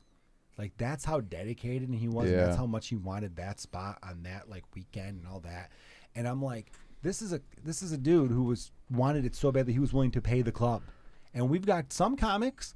It's not a lot. It's a small percentage. Don't get me wrong, but even that small percentage makes you shake your head, being like, "What do you mean you can't get here by the time your spot for a 7:30 show? What the fuck were you doing before?" Why did you send him those avail? That too? Yeah, but like, I'm just bringing that point up to be like, yeah. we had a comic who was so dedicated to it and wanted it so badly he was willing to pay the club. And He would the show clubs- up on the co- time before the yes. show starts, and yet the and opposite, say- people aren't following through. Switch places with him. Yeah, Yeah. yeah. you know what I mean. It's just You know what whatever. I'm saying? Like, you die. You die and then he comes back. I Yeah. know, I'm sad. That guy was an awesome dude. Yeah. Oh, yeah. yeah, Guys, that's and it's gunshot. Yeah. No worries, guys. Gunshot. Like, By the way, Jonah was great friends with him, so he could also make. yeah. the Dan is show. one of my closest friends. For Dan Ronan, they did a celebratory thing where it was Dan Ronan's Funeral, instead of yeah. a funeral, funeral, where they all did they had a fun comedy show to honor. It was his a memory. great networking event for a lot of us. Yeah. Yo, Yeah. hey, No, I was the show just- wasn't. The funeral was. I was The funeral was I a good was networking just event. about to say that is like, you know what? I think I'm done going to comics funerals or gatherings It's every year, man. because every time I go there, there's some fucking dickhead that's out there trying to promote and network. I'm like, we just lost a friend, bro. This whole time we're like, Like- yeah, you got to work, man. You got to grind. And then when they try Yeah. at a fucking funeral, Well, okay, so hey. like, let's not name names, but there was somebody at Dan Ronan's funeral that literally was trying to skip the line because he had an open mic to get to. Oh my god. Do you- Yeah. Marty Rosa, the best Schwan- one ever. He Schwan- goes, does anyone know the Wi-Fi password? Yeah. At the fucking funeral? Okay, Which so that was on purpose because he was trying I'm to a be little funny. buzzed Yeah, right yeah, now. yeah, yeah. I'll let you know that the only reason that people know about that is because Daddy Jurkens told everyone about that joke. It was so funny. I spread that joke. I've never spread a joke better than fucking. And then I made Marty DeRosa who he is Who he's today. today. I'll spread one why comedy is so important, especially during dark times, and that's why it really is a privilege to do comedy. Again, we wanted to do this to give value to everybody and to remind people that comedy is amazing. So my dad died. The funeral was like January 31st. A comedian who's a regular at the Laugh Factory, who we all know and love, C.J. Sullivan, who I remember when he lost his dad. He lost his dad, I want to say 2012-ish, and me and him both grew up very Irish, Catholic, blue collar. And CJ went home. I didn't get to see CJ before he left for the funeral and the wake. But when he came back on like the night of Shuba's open mic, which I can't remember what day of the week it was. Monday. It was a Monday. But I remember seeing him across the bar, and I hadn't seen him since his dad died. And I gave him a look like, this is just for the camera. I'm like, and he gave me a look like, and that was our way of being like, sorry about your dad. So CJ lives in L.A. now. He's doing great. Love that guy. So funny. He sent me a message being like, hey, I'm really sorry about your dad. And I just want you to know if there's anything you need, do not hesitate to hit up Flannery. That's the type of comedy that I think only comedians understand because like Regular people don't get that. I told my girlfriend about like what I wanted to say to you and she's like, why the fuck would you ever say that? And I go, I think it's gonna help Joe. It did. It made me laugh. So my dad died and then my mom died. This is how great Curtis is. Like I was like, Curtis, I need to I came home for the funeral. I was like, Curtis, I really need to perform. Can I please just if you have a 5-minute spot, please let me up. And he was gracious enough to let me do a 5. He wasn't gracious enough. 3 comics. He just felt bad. out Yeah, that yeah, show. yeah. He happened to need the space. Yeah. Somebody was I'm 15 minutes shocked you away. messaged me right now. Yeah. I want to call out people, but I'm not going to do that. And I show up at the club, and Dale McPete's sitting right there, and who lost his father. And he just looks at me, and you can tell he's like searching for something to say because he knows my mom just died. And he goes, "You know what, Jonah?" He's like, you got one up on me right now. he's like, you got 2 parents are dead, so you just wait till my mom dies. And I was like, thank you. Like that, you have no idea how important that was for me for you to give me shit about my mom dying. Like that's the best. The best compliment as a comedian making fun of you for your parents dying. It's the best. Yeah, I mean, well, anything that's dark and fucked up and we can make funny definitely feels. Like There are this is some what we're comics where I'm supposed like, to I do. can't wait to the parents die. Because That'd at the be end so of the day, funny. oh my god. Well, I mean, we've all had dark thoughts Yeah. like that, but like, McMahon said that because he was hosting that show that I did, and then he went up afterward. He goes, "You know what? Jonah's only funny when his parents are dead." Like it's like, and I was like, "Thank you. I needed that." well, we've all, yeah. I mean, well, that's what everyone wants to do. It's a whole new thing now, where everyone's like, what is comedy and what is it supposed to be? And it feels like a lot of the big specials that get talked about have half hours where there's no jokes at all. No jokes. No jokes at all. No. And I remember Soup being to like, nuts. look, that was heartfelt. That was deep. I appreciate it. But why it's are these not- now the number one things for comedy? I was looking at the hour I'm putting together right now, and I literally said to myself, I'm like, it's just all jokes. I got to have a good 15 minutes where there's no laughter. There's no laughter. It's some real shit. Just like Right? Like that's What the am I thing. saying? when I was 6, my uncle touched me in a sphincter. You're not even Jewish, but whatever. I know. But you know what I mean? But like, I think that's what I love the most about comedy is taking dark shit the way you're able to, and you know the way a lot of us are, where it's like this horrible thing happened. Where I remember I had a good suicide joke for a while, and I remember being like, "This is what's special about it: is being able to go to the dark place and making us feel all okay about it." Yeah. That's where comedy really is amazing. And everyone has all these fucking think pieces and these blogs about what comedy should be and what blah blah blah. At the end of the day, that's the most special thing, and I don't feel like people talk about that enough. Right. The fact that you're able to make that joke with me and I laughed, where if anyone else did, I wouldn't have laughed. But you and I have a shared experience now, Right. and you threw that joke out there to be like, it's okay. You know what I mean? And I encourage all comics who don't know the comic who lost someone, just don't try to make a joke about it. don't, yeah. You got to be friends Yeah. with them. Yeah. Yeah, just don't walk up to them randomly. But well, I'll say this too, if I could add. I like that we're getting into some philosophical stuff here too. With what you're saying with like the you gotta pee, go pee, John. No. If you gotta pee, go pee. We're not. It's, these I didn't. If Curtis you could pee like it. yourself, like at this table, I feel Please like don't. that would be. Don't Okay, do it. never Please mind, don't. Fourth never wall mind, break. Never mind. Fourth wall break. Sorry. I would love there to be like we should do another one of these roundtable things where we have like a psychologist. Well, this will on. be about a 4-part series, I think. It could be. Yeah, a really. Just this one alone. This one alone should be broken up into like digestible. I know. Right? Can you Lot- play? lot of Can you clips. playlist this? A lot of on clips. YouTube? And I'm gonna send Kelly Howard the one where we all talk about. I'm kidding. We said nothing but great things. Psychologically, I found it fascinating where Jonah and a few other comics I had talked to who had lost a parent. Some of them were like, I wanted to get on stage immediately. Some didn't. I was one of the ones that didn't. I canceled like 10 to 12 shows in the few weeks afterwards because I had no desire. I thought to myself, I'm like, I feel terrible. I don't want to make the world laugh. And even when I came back to it, I remember my first set back was at Laugh Factory. And I remember thinking, I'm going to be rusty, all this kind of shit. I actually had a really strong set. And I had I've never had this on stage before where as people were really like I hit a punchline and the crowd was going nuts, my brain was like, you fucking phony. You fucking phony. You're miserable as fuck right now. You hate all this shit, but they don't know it. You fucking piece of shit. And I remember like I had this weird voice in my head. Just being like, Yeah. But I powered through because it's like that's what we do. Yeah. You know what Dude, I mean? Kilgallon, I had this. You had that because I remember when your dad died. My dad died. I was out of town. 2 Otherwise, days- I would have gone No, to the no. wake because No, there it was- was no. 5 blocks from where I was living at the No. time. You were right by Gale Street. The wake Sorry. happened. Jefferson Park Blue Line? Yes. But I wanted my to know, dad sorry. died 2 days before I was going on tour. Oh Jesus, that's right. I remember Yeah, that. and I You was and like, Kiefer, right? yeah, me and Kiefer, and I was like, I got in the car. Told Kiefer like, my dad died yesterday, and he was like, what? I'm like, I mean, I got these dates just booked, did it, right? and I'm like, I don't know, couldn't. I couldn't. That's another thing. Like just like being a comic, it's like you almost dehumanize yourself a little bit. It's like I got all these dates booked. I don't want to fucking break I've like done that before. Yeah. the show I mean, is but that booked was around me and someone that Kiefer, close. or me or Yeah. Kiefer. You know what I'm saying? Like either I'm headlining, he's headlining, or we're both headlining. So it's like these small towns, they plan the whole shit around us. Yeah. Yeah, Man. that's like your job is to Yeah.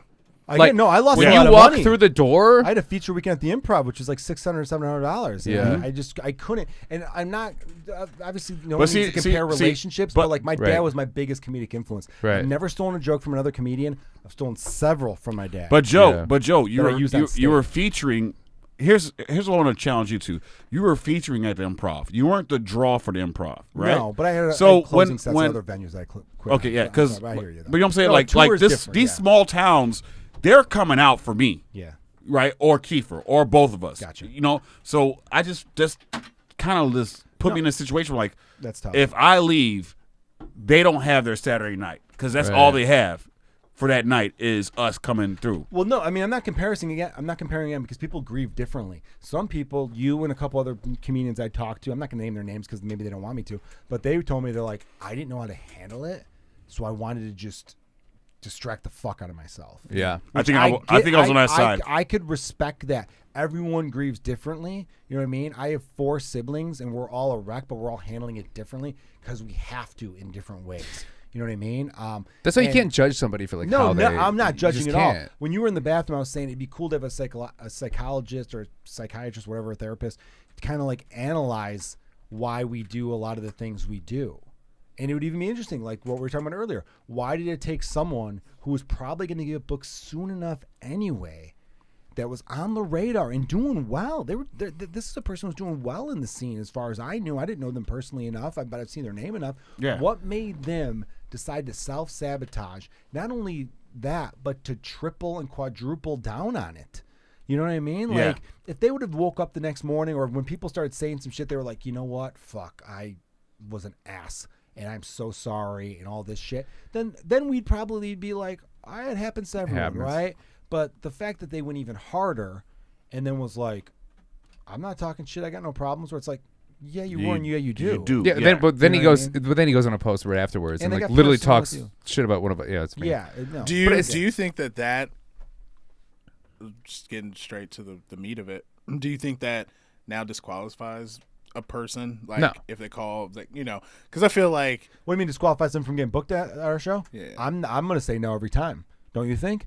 At least for a No, couple no, years. no. Here's But the issue: here's is the that thing. I actually don't. I care about the audience more than myself. So like, Right, Jonah. But that Jonah, was specific. Okay, so that post was specifically at me. Like At we you, all agree. right? Right. So So the thing is like if they get to a level Who where else they're doesn't have a so personality? right, I have no personality. So the thing is Mm-hmm. like that's where I was like, okay, that's a little correct.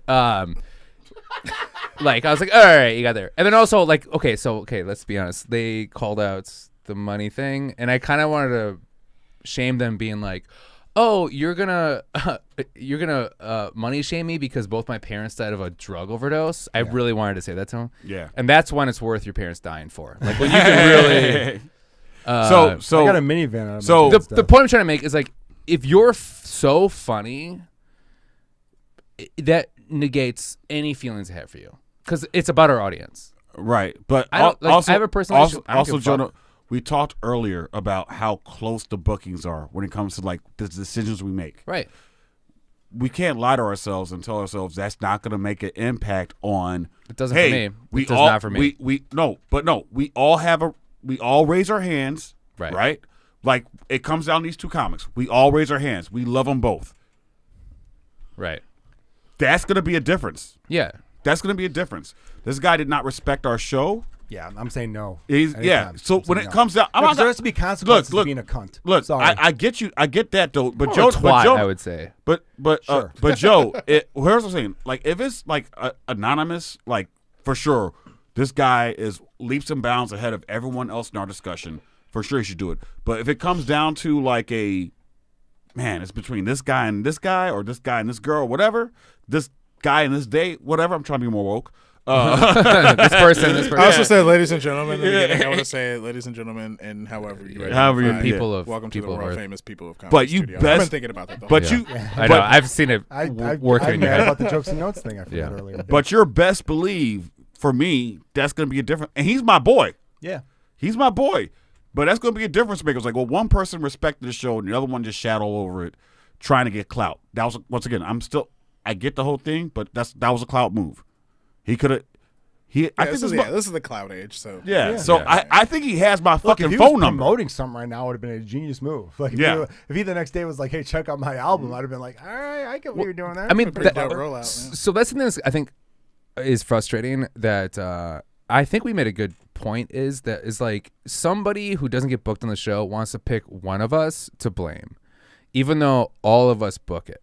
And that's the thing that's frustrating is that I specifically got called out, where it's just like I like to think I'm a good person. I'm generally friends with everybody, and it's just like it's not my fucking. Well, decision. who It's else all would their they have called decisions. out though? Think about it in a weird way. That's why I think Ed is right. Did it come off very manic? The fact that anyone who posts 14 times on Facebook in a 7-hour period is going to set off some red flags and alarms. Yeah, you can't but fault somebody for Ed's that. point about the cloud chasing thing makes a little sense because of all the producers they could have came after, are they going to go after Ed Towns and Mark Lavelle? No, because it ruins the Caucasians you should know theory. Right. Are they going to go after Danny Callis, who is so insanely respected and not someone who's really actively doing comedy right now? This isn't a knock on him. He'll admit that, right? Mm-hmm. Are they going to go after, well, Blake just left the show. I don't know if people know that. He's still our boy. He's still affiliated, but he's not involved in bookings and shit like that. Involved in a different show now. Yeah. What show that is show that? should stand up and then maybe stand up again.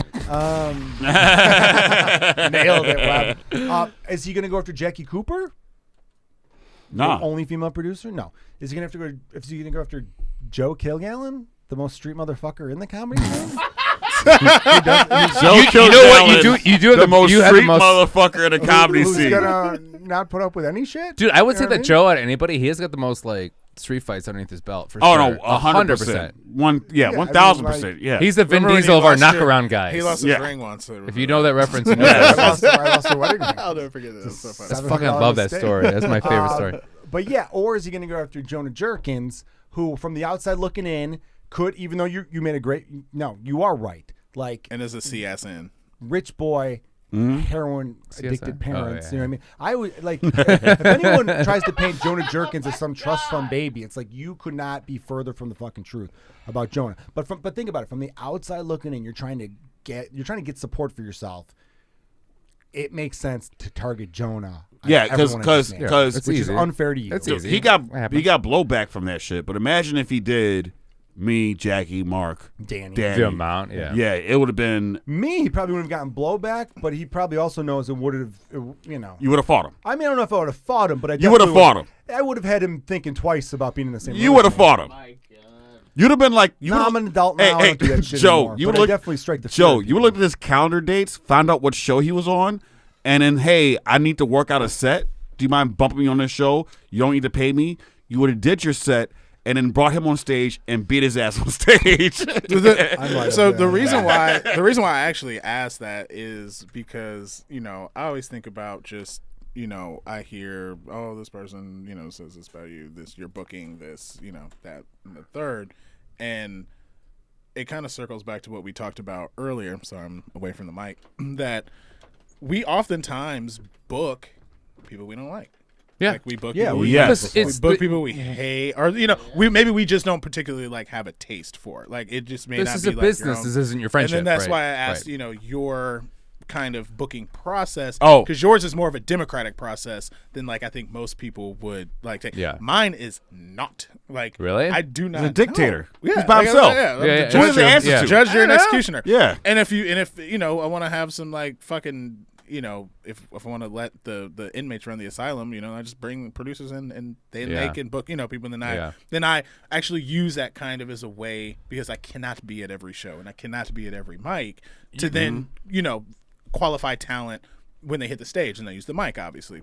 But I asked that just kind of as like a full circle thing, because I feel like somewhere kind of in between trying to be democratic in your booking process, obviously like looking at the quality of talent that you're going to try to put on stage, and like kind of holding like your biases to the side, but then still just being like a general fucking human being, Right. and being like, like you can't disrespect the room and then in the Right. next breath feel like, okay, then like all of loss, like we'll put you up on the show. So that was the reason why I asked, because I feel like this all kind of started because of a straw that post. broke the camel's back Exactly, in a sense. And So you can plead the fifth on this if you want, Kurt. This is me asking you. I won't. I've been here long enough. I know, but you haven't been drinking at all. So let's say you have a comedian. Probiotic. I am definitely about to blow. Let's say you have a comedian that treats your staff well, right? That crushes, but you just don't fucking like, right? Like there's something about their aura. They're kind of shady to you, and they're kind of like one-upping you, but they are so funny, right? Where are you on like? I'm still gonna book them because like they deserve to be there, or are you like, don't disrespect me? I actually do it less about the respect towards me and more about the respect the towards staff, the staff, right? because the staff is like That's I insane. get the best bookers and the ones that you really want to kind of treat the best are the staff. Speaking from a comedy Agreed. perspective, Yeah. like bartender, server, host, whatever, box office, like you treat them shitty, you find that I book you significantly less. I will look at your messages in airplane mode so you don't know that I'm reading them. And What? That's Smart. That's smart a move. thing. I didn't even know that. We didn't go with Curtis Moore. Holy shit! I'm like, what? Motherfucker, like you treat the staff, if you're creepy to the Of course, servers, yeah. you know what I mean? Like all that shit, you get like blacklisted quickly from me. It takes a lot for me to. The juice worth the squeeze, right? We're talking like a Kelly Howard kind of thing, like which Right. I mean, whatever. Like Kelly knows she's Queen Petty. You know what I'm saying? Yeah. But it's like So let's brand, we'll yeah. remove But so fucking remove like so Kelly. funny. We'll remove like a name from the situation and just say, is the juice worth the squeeze? Like period, point Right. blank. We brought up Yeah. Drew Michael. Drew Michael's no longer like worth the squeeze for me. I don't give a fuck if I say that shit publicly or not. Like Yeah. it's already been said and done, right? Right. Congratulated him on a special. Like I wish him nothing but the best. But then like, I mean, from but soup to that nuts. door is fucking is closed because of how he treated not only me but Right. just like the club, the thought Yeah. of the club, the structure of the club, the format of the club, like whatever the case may be.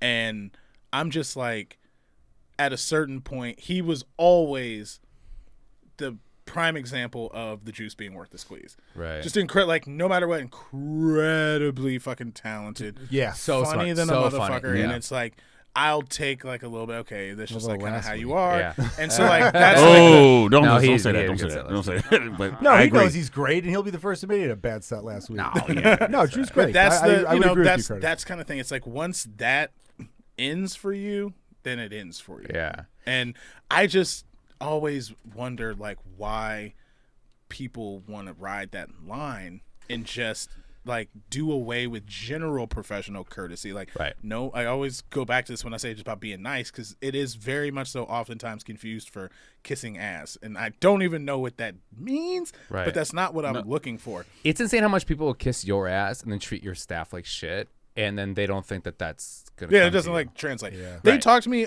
all like they come to me with, hey, such and such, like this night, like said this to me, or like it's just don't tip, whatever the case may Yeah. be.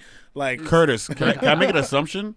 They'll be better off treating the staff great and in treating you like shit. Right? It's all That makes funny. sense? Right, It's yeah. funny, yeah. Right, I don't because give a fuck. honestly, like, I don't care. yeah, if I don't care. someone came in like, oh, fuck you, Ed, blah, blah, blah, but they treat our staff fine and they killed on stage, Yeah. I'm like, oh, well, fuck Hey, me fuck. then. You don't Just like me. Like, That's I'm I'm won't okay be with the that. first person to not like me, and you're not going to be the last to Yeah. not like me. Yeah. Now there's obviously like you can't just treat me any kind of fucking way. Oh, yeah, for sure. But I'm just talking about just general, like whatever. Like maybe you don't fuck with me, maybe I don't fuck with you. Like there are ways that you deal with people that you don't talk to, or you don't just whatever have like a particularly high opinion on. Right. And that is fine. We can have a professional relationship, not have a personal relationship, and just like leave it there. So that was like more to it. I mean, there are definitely people who had did the same situation. Same situation is kind of what we have all been talking about at the table, and I did not book them for 4 years. Whoa. They will be booked on the show for the first time in 4 years in like 2 weeks. And they came to the club, we sat down, we had a conversation, just like, I mean, time heals everything, right? Right. And so much time has passed that we just both were like, hey, like, I was in a like crazy place at the time, and yes, obviously shouldn't have said what I said, Right. did what I did, and I'm like, yeah, I also could have maybe been a little bit more like open-minded about what you said and just took it and moved on with it, whatever. But what happened, and the time has now passed. And Right. like, all right, we bike. You Right. know what I'm saying? And that's just like how we rock it. Yeah. Good shit. That's right. Yeah. I think this was long enough. If anyone else has any questions, They don't. I'm glad we let Curtis close it out though. 'Cause Yeah. it's Yeah. Yep. I well think. said. Yeah. You know what I mean? Thank you so much for can we even thank James being Webb? part of. No, that's yeah, Curtis, the of course, hardest both working of them. man in comedy. Honestly, he is yeah, passing out this laptop Yeah. or his desktop. Yeah, that is far from a laptop. Also, Yeah. sacrifice this night for us because we came up with the idea basically today, Yeah, basically. 100% It was the today. last Yeah, minute yeah. thing we put My together. and pleasure. Curtis as well for. And again, I sacrificing. hope. And big shout out to Corey for putting up with us. Yeah, Oh, thank you, definitely. Corey. We Yeah. had several more shout-outs to her. Yeah. All of text me? our I think we're good. significant Linda, other- we all have a excuse me. significant other here, Linda Yeah. and Laura. Yeah. Shout out to our significant. Yeah. Tom, Yeah. and Yeah. Nicole. Yeah. Everyone that has to deal with us. And that one Okay. comic's like, wait, they're all By the way, dating we somebody. It's tried like, to yeah, get a- because we went Oh, through oh, all oh, this yeah, shit. yeah. We tried also- to get a non-male on here, by the way. Not to make you upset, Curtis. You were not our first choice. What the fuck? Yeah, You the were- fuck. You were one of our top Been here this choices. whole. They would not have been here as long as me. No, No, there's no Oh, way. hell There's no. way. Hell no. No, Hell no. no. So, but no, I hope everyone who listened did take some value out of it. We weren't just doing this as well. Some of it's self-serving, yeah, definitely, A little bit. But it was also a conversation I think needed to be had with a lot of what I've seen on social media with things. I think at the end of the day, if you're a stand-up comedian, we're going to get bogged down by stupid shit every now and then. If you find yourself leaning towards, I got to make a statement and respond to this, stop yourself, okay? And just realize you can lean more into making yourself better and helping your community as a whole than you are by, drudging up a bunch of stupid shit. Just make it valid. Just make it valid. Yeah, Just stop wearing it's gonna be Infinity. 100%. Stop wearing Infinity scarves and mascara. All like right. we all. Okay. Right. All right. Any last big hits on people you want to get in before we turn the fucking stream off? All All right, there's one thing I want to say. That guy that messaged All about right. the girl. Just kidding. The girl. By the way, I just realized this. We are all in committed relationships right now. Yeah. So this is 4 Congratulations guys to us. with girls telling you to dump that girl. So just keep that in mind. All right. But then I'll stick up for her. Maybe you need to communicate to her, hey, I have a Communication. dream. Oh Yeah. my God. I have Yeah. a dream that involves me being out at least 5 to 6. I mean, the early going 5 nights a week you could get away with. At least 5 nights a week. That means when I have the 2 nights off, we will soak them up even more. A little distance makes the heart grow fonder. But what I want to pursue, my dream, is a nighttime thing. That's the thing. I remember one of my best friends, Megan Gailey, I remember her telling me a story like way back when she was dating a guy, and the guy was like, well, what are you doing Friday night? And she's like, I'm at Laugh Factory. What are you doing Saturday night? Oh, I'm doing Lincoln Lodge. And he's like, okay, what about the next weekend? And she's like, I'm doing shows. And he's like, oh, so like every weekend? And she's like, yeah, this is my job. What are you doing Tuesday at 2 o'clock? And he's like, I'm at work. He's like, yeah, no shit. We have different schedules. Yeah. Okay, if we're going to make this work, you have to accept that. That's just the Yeah. way that goes. Yeah. If you're dating someone who has a 9 to 5 and they don't like you doing your weekend dream, then yeah, break up with them. But if they don't know, fucking communicate. Let them know, hey, I have a thing I really want to do, and I think I could be great at it, and it gives me a lot of satisfaction, and I love it, and it's a passion of mine. I need to go all in. And you hopefully can accept that, and I'm going to do the best I can to balance both. And there are plenty of people who have that as an example. And sometimes it might take you longer. You know what I mean? I'm sure there's a lot of comedians out there with successful, I wouldn't change a thing about my life, but if I were being honest, I might, if I didn't have a wife and kids, maybe I would have gone to New York and stayed on someone's floor for a year and a half. You don't do that when you have someone you love and a family. You know what I mean? So you just have to be honest with yourself about what needs to be done. Yeah. That was it. All right. We're over. Thank We're you. done. All right. We're done. All right. Thank you, James.